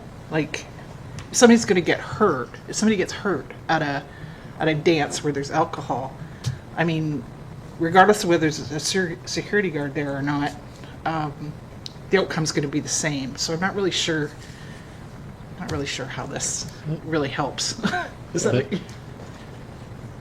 I don't know, Mr. Go ahead, I'm go not ahead. sure what authority some security guards have. I know we had one at the store. He didn't last very long. Well, he didn't. He couldn't really do anything. That was his problem, and it looked like the most boring job in the world, except, as soon as he's gone, then everything goes out the door. But anyway, yeah, I'm not so sure about that either. Just how much, I think it's more of a visibility thing. If people see that there's somebody there dressed in a kind of a uniform, like a security guard, they might behave themselves a little better, but that's about all you're going to accomplish with a security guard. Unless you hire somebody, a bouncer or somebody that's really intimidating looking to. The security company does have qualifications for each security person, and they do, from a risk point of view, they will document what happens at the event. For the township, they will document. They will phone the cops if needed. They will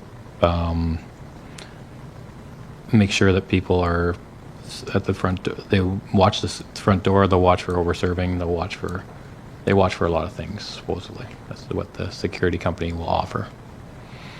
So, go ahead, Sarah. Through you, Mr. Mayor, it is, as Councillor Banbury mentioned, more of a mitigation factor, I would say, as well.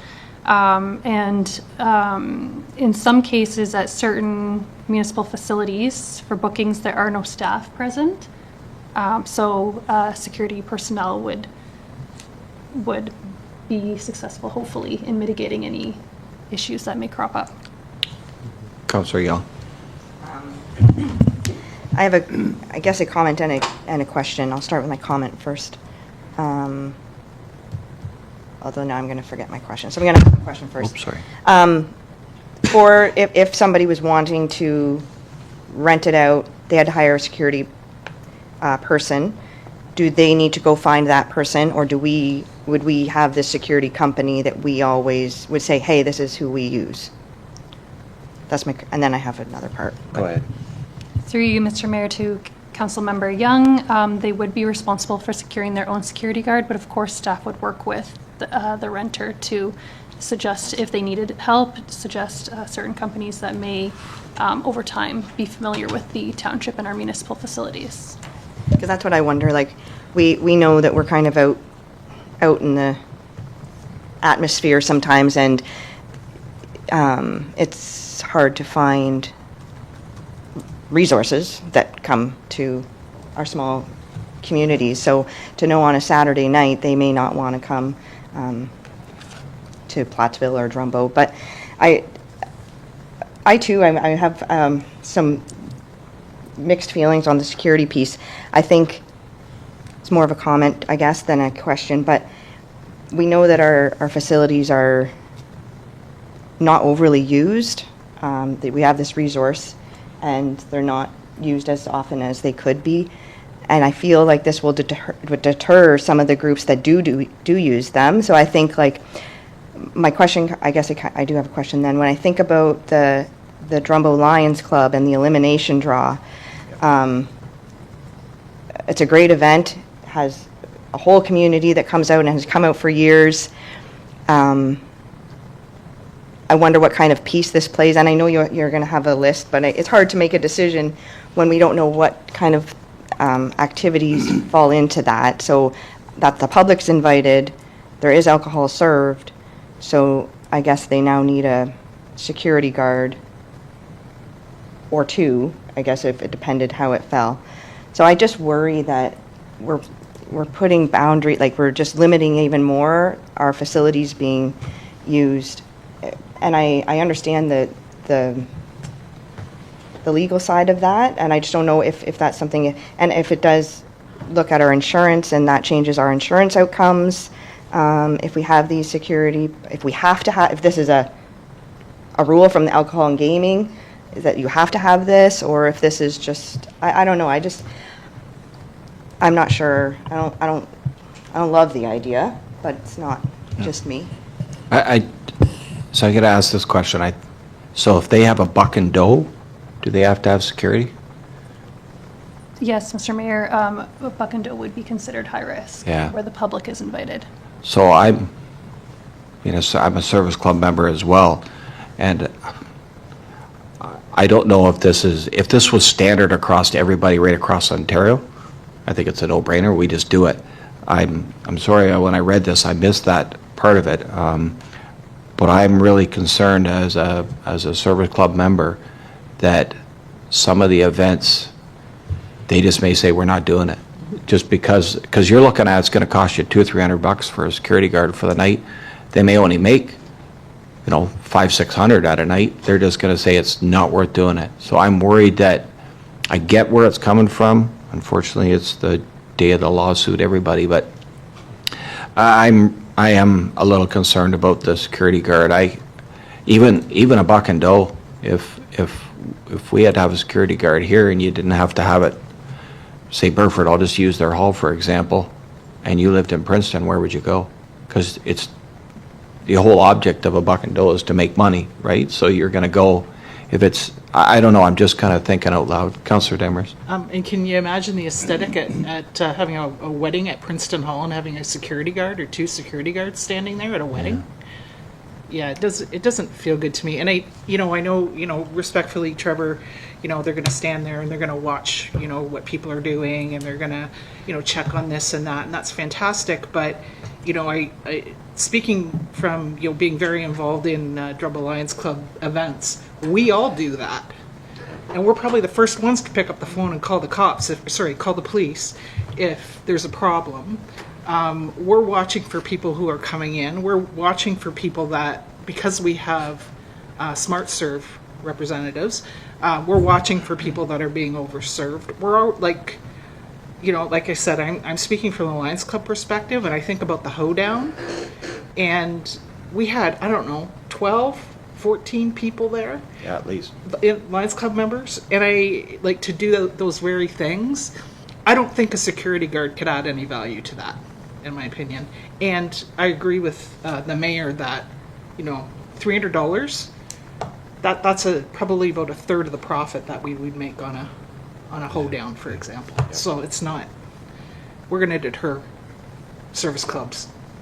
Well, I even look at our beer garden that we have at the ballpark, and if we had to have a security guard at that beer garden, I know there's been discussions in our club already about some of these functions and whether they're worthwhile having. I'm very concerned that we'll lose a lot of it. I understand the concept behind it, but I'm just really worried that we're going to lose a lot of, like I'd look at some of those functions this summer that Plattsville had in the pavilion over there. And some of those were for not-for-profit, right? Some of them? I can't remember. Anyway, I'm really worried that we're going to lose function. I'd be shocked if we didn't lose functions, to be honest with you. Could we not make it optional? Like maybe suggest to the party who is renting the hall or whatever, that is an option that they might consider themselves. I don't think anybody will get it. They probably wouldn't, but it would maybe get them to think about it, about security. They would know the crowd that was probably going to be attending better than anyone. Just out of curiosity, this policy, is it anywhere else where they have to have security? Other than, I think it's Zora? Norwich, East Zora, Tavistock, Wilmot, North Dumfries, Zora. Just if I may, I think the requirement and the prevalence of requiring security that we're seeing across different municipal alcohol policies is stemming from that requirement in the AGCO special occasion permitting process. So again, while it might vary from community to community how necessary it is, I think that's why we found that it is sort of a common practice, maybe even a best practice among municipalities. Is it mandatory in every community? Probably not, but I think if I had to guess, that's where that requirement for security guard is coming. Is a lot of special occasion permits. If you go directly through the AGCO, that'll be put on as a condition through that provincial agency that you have security on site. And as creatures of the province, we've just found that municipalities are following suit. So just to give council a little bit of context, I think that's where it's coming from. As we noted, there are other municipalities around here that are doing that. There are some that aren't, but perhaps a good direction as well is to continue to monitor and know that we've got this option to roll out if we ever see a great need for it in the future. So. I'm just, like I said before, I'm just really worried that we're going to lose stuff. I know personally for me, if I was running a Buck and Doe and I could go 10 minutes away, I'm going 10 minutes away. I think we'll lose a lot. I'm even thinking of our service club. Some of those events may not happen. I wouldn't be surprised if they say we're just not doing it then. So, go ahead, Councilor Young. Maybe just something to consider, that we can monitor that for a year, see how many times we have events that would actually have required support of a security or whatever. And I mean, something, wherever this ends up, another consideration is ticketed events maybe is a different situation than an open event. Again, it gets messy, but everything's a little bit messy when you come to policies. That if you've purchased a ticket, it's more like who's coming. You have that information. You're not just opening up to the world. I'm not a fan of that either, but it's just a different avenue maybe. The one thing that Councilor Banbury brought up too is, what's he going to do? Yeah.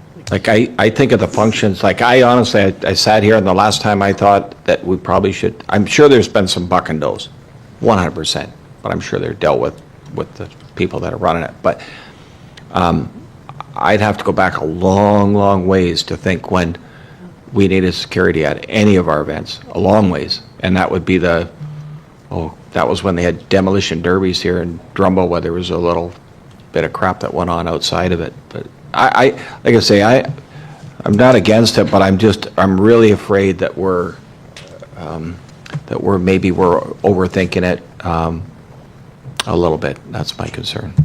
So I don't know what council's thoughts are. I think it's something we could revisit in the future, with, you know, like Councillor Young suggested. That's just my thought, I don't know. I'm not entirely opposed to it, but it would depend on the function, that who's to decide which function requires it and which doesn't.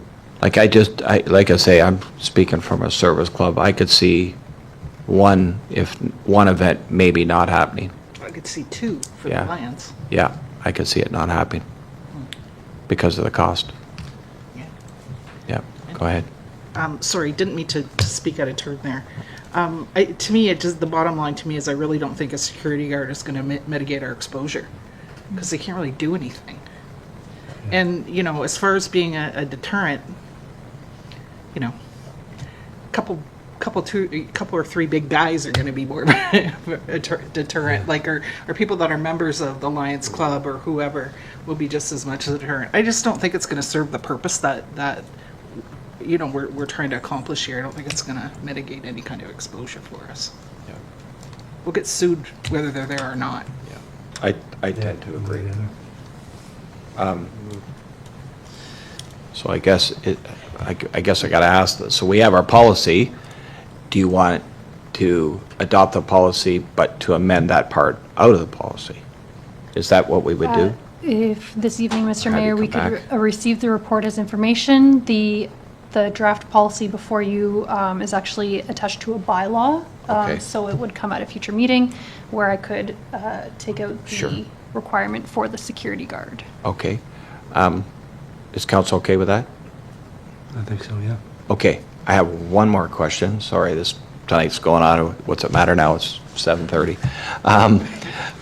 So just want to require that no extra strength beer, and I know I may be looking at it, where it goes to now to 5 rather than 6%.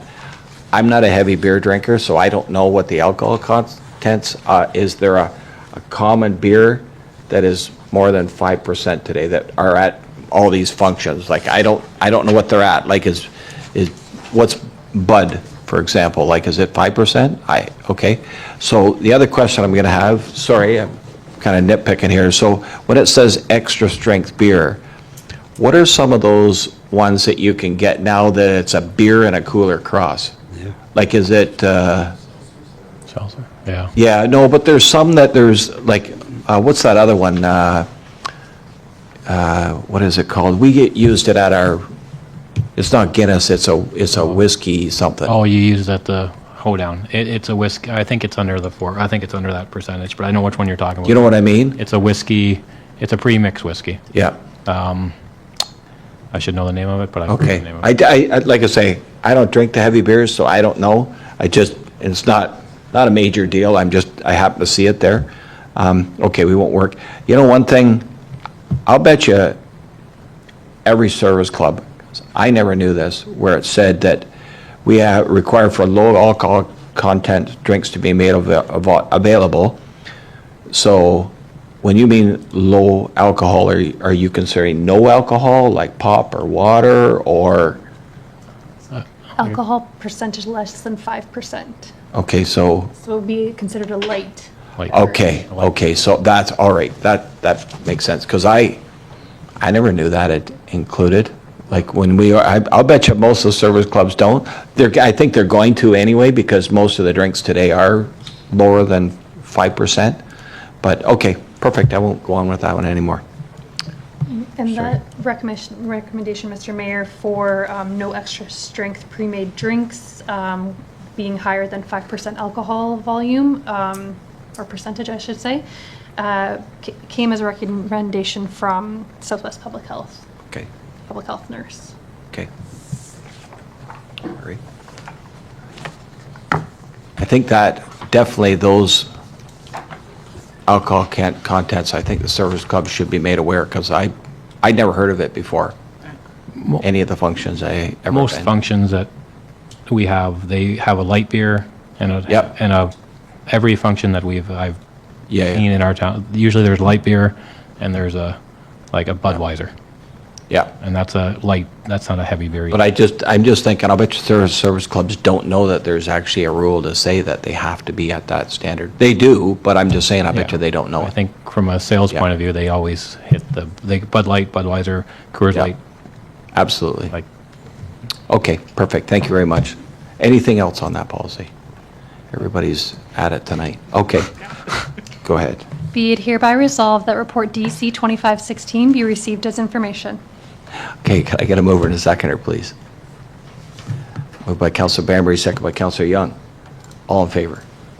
And opposed, if any? Straight to that. I went right straight, yeah, went straight to it. Okay, and the next one, Sarah. You have before you report DC 2518 regarding council composition, specifically regarding a deputy mayor position. Staff are following up on a public report delivered in August regarding council composition as it relates to the deputy mayor. Under the Municipal Act, there's no specific legislative role outlined for the deputy mayor. Thus, it is recommended that if council wishes to implement a deputy mayor role in Blandford-Blenheim, a bylaw be passed to define this role. The reason for this report and the sort of the urgency of it is that a bylaw does need to come into effect before January 1st of the new year in order to be effective for the next term of council. Turning to the report, potential governance impacts from changing one member of council to a deputy mayor role may A, improve leadership continuity by establishing a designated specialized role to support the mayor, B, enhance expertise by electing a dedicated individual rather than rotating the role annually as Township of Blandford-Blenheim does now, and C, it may support workload distribution, improving succession planning, and possibly strengthening democratic representation. Council does need to consider the potential impact on the candidate pool as strong community leaders may compete for the deputy mayor role instead of council seats. And there may be financial implications should the deputy mayor be compensated differently than other councillors.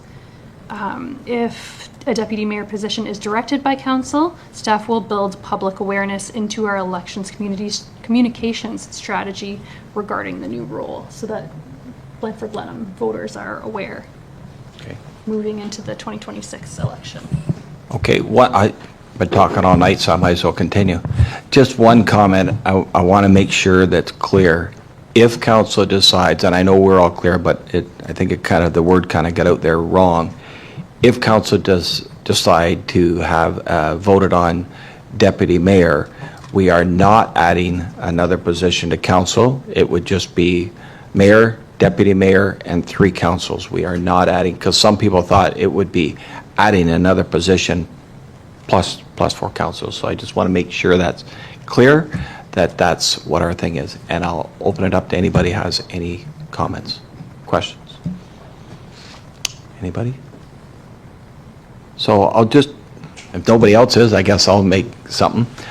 Just one comment I'm going to make, and I know last meeting we talked about this, and I was like, it really doesn't matter to me. And I just want to kind of clarify a little bit that to me when I made that comment is it doesn't matter because whether we have somebody elected or appointed, I'll work with them the same, one way or the other. Doesn't matter to me that way. And I spent a little time, and I know I talked to Josh a little bit about this, that I look at back when I was first getting on council, and I look at, we got 2 first-timers here as well. I can't imagine if I was, so say the way we do it now with alphabetical, if I was the lowest alphabetical guy, and all of a sudden the mayor got sick a week into my council, I would be terrified if I was the one that had to sit in the seat. I wouldn't have had a clue what to do here, and I don't mean that disrespectfully, but any one of us, if you were a month in, so I've kind of thought about it a little bit, and whatever option we go, I am thinking that it would be good to have that dedicated person rather than the rotating the 4, and I know that's what our policy is now, and it's worked. But I have thought whether we do an appointed one or a voted on one, I think we should look at that one that's there for the whole time, not just, because like I say, can you imagine your first week if you had to come and sit here and you had a big crowd like we had tonight? Like, I would have been like a deer in the headlights. So anyway, I'll just make that comment. Councillor Young, you go ahead. Yeah. I think the position of a deputy mayor is a really good opportunity for our township. And I think this is a good time to look at that. I wouldn't have known in the first 2 years, probably. I'm still learning a lot, but I think when I look at the amount of learning and the conversations and the things that are happening within our township, how things are even changing. I've seen that change in the last couple of years that we've even sat here, and how I think it's going to keep changing. I think it's important. I don't think it changes any of the roles that are already established. I think everyone has to still work together, but I think I can really see a benefit of having a person who seeks out, like, who wants to take on a little bit of that role in assisting with some of those things, or however that might look. But with that being said, I think it's important that somebody put their name out to want to do that. I think if we look at some of them some of them were on that, about the highest number of votes. If somebody wanted to sit in one of these seats and then by some chance gets the highest number of votes and was like, I actually don't want that at all, we could lose somebody that was really maybe going to be very good in that position and be scared off by the role of a deputy mayor if they didn't want that. So I think it's important that somebody know what it is and want to be in that position and not just default into it. And I think it's a hard decision for people to make without knowing anyone else. So to sit here and appoint someone when you don't know the other people sitting across from you, which could very well happen, you could be appointing someone that you have with no, I mean, I guess that's sometimes what happens anyways, but anyways, that's my thought. I think it's a good opportunity. I think it's good for our township. We look at the things, then it does happen in quite a number of municipalities that they have those rules. That's my 2 cents. I know I did, and probably none of you did. And when I first got on here, I had no idea that the deputy mayor was going to be like alphabetical the year after. I know I did not know that at all. Yeah. Yeah. Okay. Any other comments? What's council thinking? Councillor Demers? I'm not going to say too much because I talked about this a lot the first time it came to us. To me, it's I've almost been through two terms now, and that role is, I think, has become more important. I think some of the issues that we're facing, both at the township and particularly at the county level, have become bigger and more complex. And to just parachute somebody in for 1 year, we're not going to get as effective representation as if we'd have a full-time person in that deputy mayor role. So somebody who's consistently keeping up with what's going on at county council can, and because they can offer an ear to the mayor along with the CAO. It's about consistency, and any good management team has redundancy in place, and that's, and our redundancy method right now is, in my opinion, a little bit lacking, because none of us are really dedicated to being deputy mayors right now, right? And we're not, I tried in my term to keep up with what's going on at county council, but I don't do it when it's Bruce's term or Daryl's turn or Tina's turn, and I just feel like you're more engaged if that's part of your job, to be there. Yeah, it's really just having redundancy and backup in place. So, yeah. Anything else from council? Councillor Bambury. I'm a little bit wishy-washy on this topic. I'm not so sure that opening it up for voters to decide who's going to be deputy mayor is maybe the best idea, because you could have that scenario where somebody off the street becomes deputy mayor who has absolutely no experience with council work at all. So I would be in favor, if we do go this route, that council would appoint someone, maybe somebody who's been on council before or whatever, to fill that role for the 4-year term. I don't think it's like it can be as demanding a role, I guess, as you want to make it, but I don't think, that's my main thrust. I don't think we should leave it up to the voters, because, you know, you might get people who have no background, or they might have one issue that they want to deal with, and they think if they got to be deputy mayor, they could handle it. So I would rather see whoever becomes mayor and the council that maybe has some members who have possibly been on before, let them decide amongst themselves who they want to choose as deputy mayor for the whole term. I don't have an issue with that. Although, well, you could justify a little pay increase for the deputy mayor, obviously, depending on how much they have to do. But I'm not 100% sure. I haven't convinced myself completely that this municipality is really large enough that we can justify having a full-time deputy mayor. Or not a full-time, but one for the full term. Whether that's really necessary or not. So who around us has it? EZT has it voted on. Zora does. I don't know about the other ones. I know they both are a voted on position. Swax doesn't. Swax doesn't. Norwich is appointed by council. Okay. And then, who else? I'm okay with either way, but I know I think it should be a 4-year term. That I really do think it should be. Go ahead, Councilor Young. I just wanted to add that I think we all end up in these seats with maybe no experience at some point. Yeah.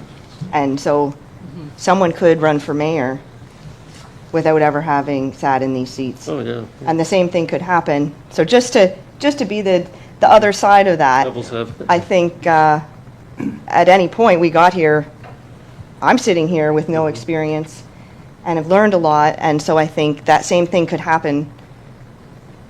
So I do feel like people should have the opportunity to make that decision, in our residents. I guess that is the democratic way, I guess, right? So what's Councilor's thoughts?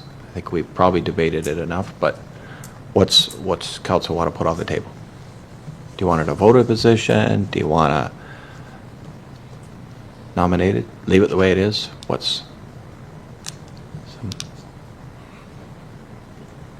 Don't be shy. I'd be in favor of letting the new council decide what they want to do. Well, with me being a new council like that, and I was deputy mayor for a year, and I had no experience whatsoever, so I was terrified, as you said, right? So, but I think, my opinion, I think kind of like with Tina, it's the same way.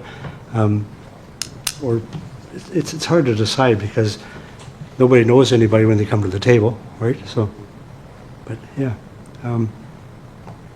it's a hard decision to make. That's the only thing I thought about being a voted on position is you know what you're getting into when you run for that position, right? So if all 4 of you decide to go for it or whatever, then you know what you're getting into, right? And I mean, realistically, I mean, you think about it as mayor, I should not want it because I could take it as a challenge, right? Because, somebody run for deputy mayor, that's a challenge coming into that next position, right? So, but I think it's okay. Go ahead. Another thing to consider is that all 4 of us may not be sitting in these seats to make that decision in the next term. Absolutely. So if we're going to leave it up to people, this table, to decide, there may be 4 brand new people sitting here with no experience to make that decision. So just another thing to consider if we want to leave it up to someone, or to this table to vote on appointing someone. So I guess, does somebody want to put a, I guess we have, does somebody want to put something on the table and we can, if we get a mover in a second or we vote on it, and if it doesn't work, we go on to something else? Go ahead. Unless someone else wants to. Go ahead. Go ahead. Okay, I would put a motion forward then that we appoint a deputy, or add a deputy mayor to the composition, and that they are elected at large. Okay. Can I get a seconder? Seconder, Councillor Demers. Okay. Now I'll ask for comments. We've all kind of commented. I really don't like that idea, but I'm only one Okay. person. Yep. Okay. Any other comments? Okay. All in favor? And opposed? Okay, so it's 4-1. So, okay, so that's going to be going forward. Did we have to decide any kind of nominal fee, or are we going to do that at a later date?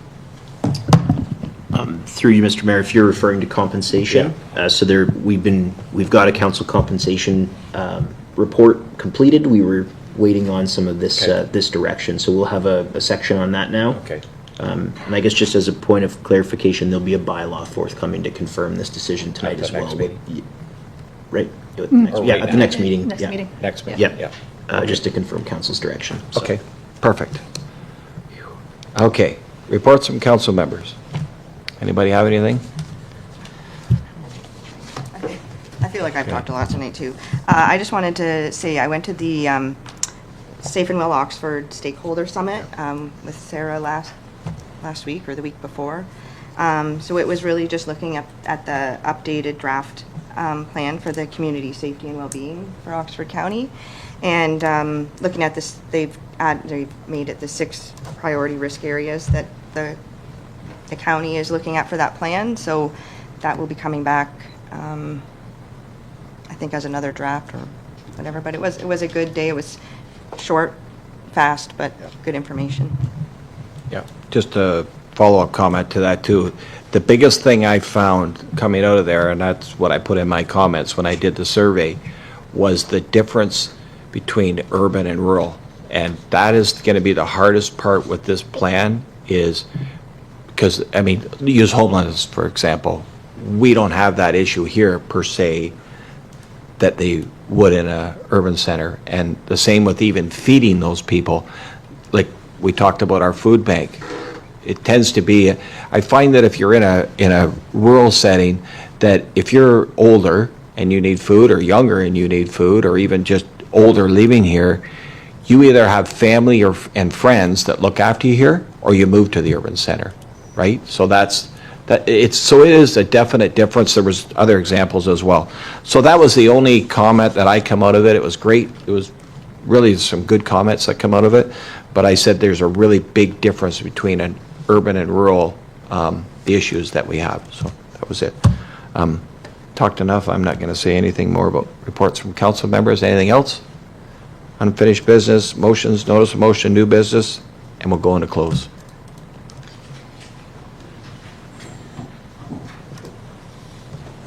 Be it hereby resolved that council move into closed session at 7:39 PM to discuss A, CAO 2533, labor relations or employee negotiations under section 239-2D regarding employee manual considerations, and B, RFP CAO 2025-02, request for proposal, section 239-2 regarding realtor services. Okay, can I get a mover and a seconder, please? Moved by Councillor Young, seconded by Councillor Barnes. All in favor? And opposed, if any, and that's carried. Okay, we'll get out. I just got it.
Any disclosure of peculiar interest or general nature of the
Okay.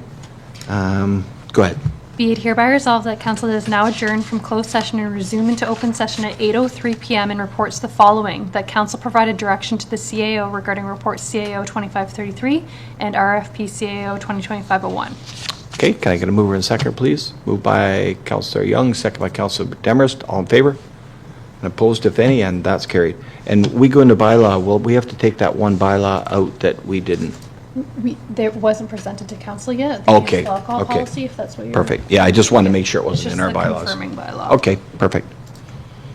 Be it hereby resolved that bylaw 2520, 2025 be now read a first and second time.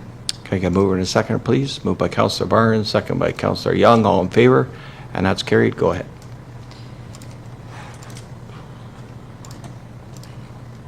Be it hereby resolved that